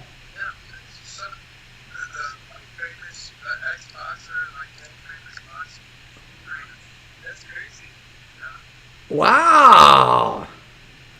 The kid in the bottom makes these custom boxes. Those custom boxes. And the shoes are very expensive. Yeah, they are. They gave away a pair to different people, and Joel won the grand prize, which is all three of them. $10,000 worth of shoes. $10,000 worth and 3 pairs of shoes. Because he was playing. Hey, he went to the range with Antonio. They were over there just, I don't know, they were just hitting some balls at the golf range. And all of a sudden I called him, and Joel is screaming like crazy. And then Antonio tells me, hey, right now they called him that he won $10,000 worth of shoes. And he started screaming and like going crazy, and everybody's right here is hitting the balls, and everybody's looking at him, he's going crazy. I said, really? He goes, yeah. So then later that afternoon, my son called me and goes, hey, I don't know, I just bought 3 shirts, and buying 3 shirts will get me to a raffle. Yeah, but did he tell you how much the shirts were? No. How much, Razo? Tell me, like 150 each. What? That was the way of getting into the raffle. Okay, so he bought 3 shirts or 2 shirts. Well, remember, his dad is rich. Tiene un papá rico, el cabrón. Hey, but he's not gonna let you use the shoes. No lo saben dead. Razo, the shoes I use, I've had them for like 10 years, and I still keep using them. I'm not into the shoes. Man. I'm a nice collection though of shoes. Yeah, he does have a nice collection of shoes. I mean, I'm happy for him. But I'm not a shoe guy. Yeah, I mean, if I got a pair of shoes and I can use them for 10 years and they're still working, I'll still use them. He won the Grateful Dead Nike SB collection, our shoe connection. I get any shoes I want from Nike. But, I mean, why do I want 10 pairs of shoes or 20 pairs of shoes when I only got 2 feet? Hey, as long as you got Nike, not Adidas, we're all right. It doesn't matter. But I know, but Joel's thinking in the long run. Something happens, he can start selling shoes. Start selling shoes, and that's okay, maybe he's looking at it as an investment. Okay. Yeah. So for those of you guys who want to win the Razo raffle, go to Razo's show page, the ThursDIAZ show that he's going to start. Him and Ernie are going to start their own show. Me and Toño. You, Toño, and Ernie can do your own show. So go and do. So there you go. No, all right. I agree with Razo. Razo, I mean, look, when you got a show going on, and you got people that are always there watching you, supporting you. I mean, something small. No, exactly. Something small is good for the people. Hey, Razo came up with an idea and says, you know what? How about a glove signed by Beto, Robert, myself, and Razo? No. And that's great. You know what? The fans. And again, we'll get Oscar to sign one too. Yeah, and hey, you know what? The fans deserve it because the fans are always supporting you. You know, regardless of people, if the people are against it, I mean, I'm the only one against it. I'm the only one. I'm against it because it wasn't my idea. That's why I'm against it. He's the Beto doesn't sign. Yeah. Hey, we want Razo next week again. Yeah. Oh, killer. So after I beat Razo in golf, let's go. Look, people are actually asking, we go to Razo's IG? No, the ThursDIAZ show. Go to ThursDIAZ on Instagram. Google it. Yeah, we'll make it happen. No, but that's a good idea, Razo. I will say this: a good idea. Give something away. We'll collaborate how we can give it away. That way, Cuñado doesn't win. So if you're a Golden Boy employee or you're related to Razo, you're not eligible. We will figure something out. You can open it to everybody. No. If they're off Beto. If they're a Golden Boy employee, they already got it all. It doesn't matter. All we have to do is now figure out a way for somebody to win it. Exactly. And if you do it live, they can't say like you're cheating. You know what we'll do? There's supporters. Now knowing Cuñado will be a good guy. Be like, you know what? I'm gonna give it back and raffle it again because I could get one. Yeah. What we'll do is we'll come up with some ideas and we'll make a little gift basket. I'm gonna go back and look and see how many shows we've done, and we'll have a little anniversary show of what it is, and we'll put together that day, and we'll build it up a little bit more. Where it's like, hey, this one is gonna be maybe a glove, a shirt. We'll go through the Golden Boy storage. We'll go through Razo's Rams collection. We'll give away Razo's rings. We'll give away Razo's jerseys. Stuff like that. And then we'll put some beer. We'll make a nice gift basket for people to get going, and we'll put that out there. So we'll make a nice little anniversary edition for this. So we'll figure. That's a good idea, Razo. I like that. And maybe you can win a guest appearance on the ThursDIAZ show. Would it be on Fridays? There you go. All right, Razo, last things. Anything else you got to say? How do you feel like you did today? How do you feel like you did? I'll give myself a C+, maybe a B. Okay. I give you like a B plus. Yeah, I give you a B. Maybe, it's just a good show. You know me, dude. Even when I'm not on, I'm always supporting, talking smack on the comments and stuff. But, you know what? You guys keep going, and I'm going to mess with you guys and say I want to be on. But, you're always going to have your spot. I'm Yes. always going to be pushing Beto to bring you in. Because you know what? We're just happy you're here. Yes. I'm going to be honest. I told Roberto, dude, come on. Can I come on? I'll be honest with you, Razo. I didn't even invite Roberto today. I think Razo bribed Roberto not to come. I'm tired. I told Mauricio Suleiman, hey, keep him busy. WBC convention. You're busy making fun. We got Razo. We got Dodgers. All kinds of other stuff. The Green Eye Bandit. Will I have a birthday party next week? No birthday party next week. But yeah, Razo was there at my 40th birthday party. We'll see all kinds of good stuff. In India, we'll celebrate my birthday, so we'll be out there. Hopefully. Yeah. Let's go. There you go. Done. Coach, we gotta do it after we get out of the bubble. I mean, yes. the fight's on Friday or Saturday? Friday. Okay. How about? I mean, Saturday we'll get together and we'll do something, whatever. Because as soon as you guys come into the bubble, you guys can't do nothing. No. So either we do it before you guys walk into the bubble, or after you guys come out of the fight, whatever. Hey, I'm gonna be here. I'll be more than happy. You tell me. We could do it after the fight, because after the fight, you're technically out of the bubble. Beto's not going to Thompson, so. Yeah, we don't have a Thompson show until the 6th, Hey, so. You want to do a Saturday night? We can do Friday night. Friday night after the fight. Let's plan something and we'll do something, whatever you want. Okay, so Friday night, the 28th, after Beck breaks another rib, we'll do the fight, and then Saturday Pajaretes, because I'm gonna be loaded. And then come home. Oh my God, I don't want the Pajaretes. Why not, Razo? All right. No, but make sure. Let me know. I can plan something really nice. Yeah, we'll do my birthday. My birthday's on Monday. We'll celebrate my birthday with you, Coach, on India. So vamos. I'm turning 35. Friday after the fight. So Friday after the fight. Friday is the Beto. Oh, that's what we'll do. We'll give away one person can come hang out with us in India. Okay? And get the glove. Yeah. If you win it, you get one glove and you get to hang out with Razo. The Ace of SoCal, not invited. All right, Coach. Como siempre, gracias very much. Hopefully I'll see you tomorrow. If not, that means I'm driving back to California. And we'll see. All right, so thanks to everybody who listened and everybody who's listening on the podcast version on iTunes, Spotify. Keep on sharing. We went 2 hours, then nada. We're just telling stories, and it was fun. Thank you guys for interacting with us on the comment section. We see all of them, and thank you. Believe me, we do the show not just for us, but because of the community we built here on ThursDIAZ. Whether it's Roberto, whether it's Razo, whether it's Coach, whether it's me, we all look forward to it. And you know what I noticed today? Tonyo was really quiet. You know why? Because he's probably eating a burger. A pizza. Or a pizza. So there you go. So thanks everybody. We'll see you next Thursday. Next Thursday we will be anywhere? No. Making sure. Hopefully. Oh, next Thursday I'm golfing. I'm beating Razo's ass in golf at QC's in Montebello. 2020. We'll see it. We'll see you guys. So Razo and Coach Diaz. I'm Beto. Thanks for listening to ThursDIAZ. Adios. Have a good night, everybody.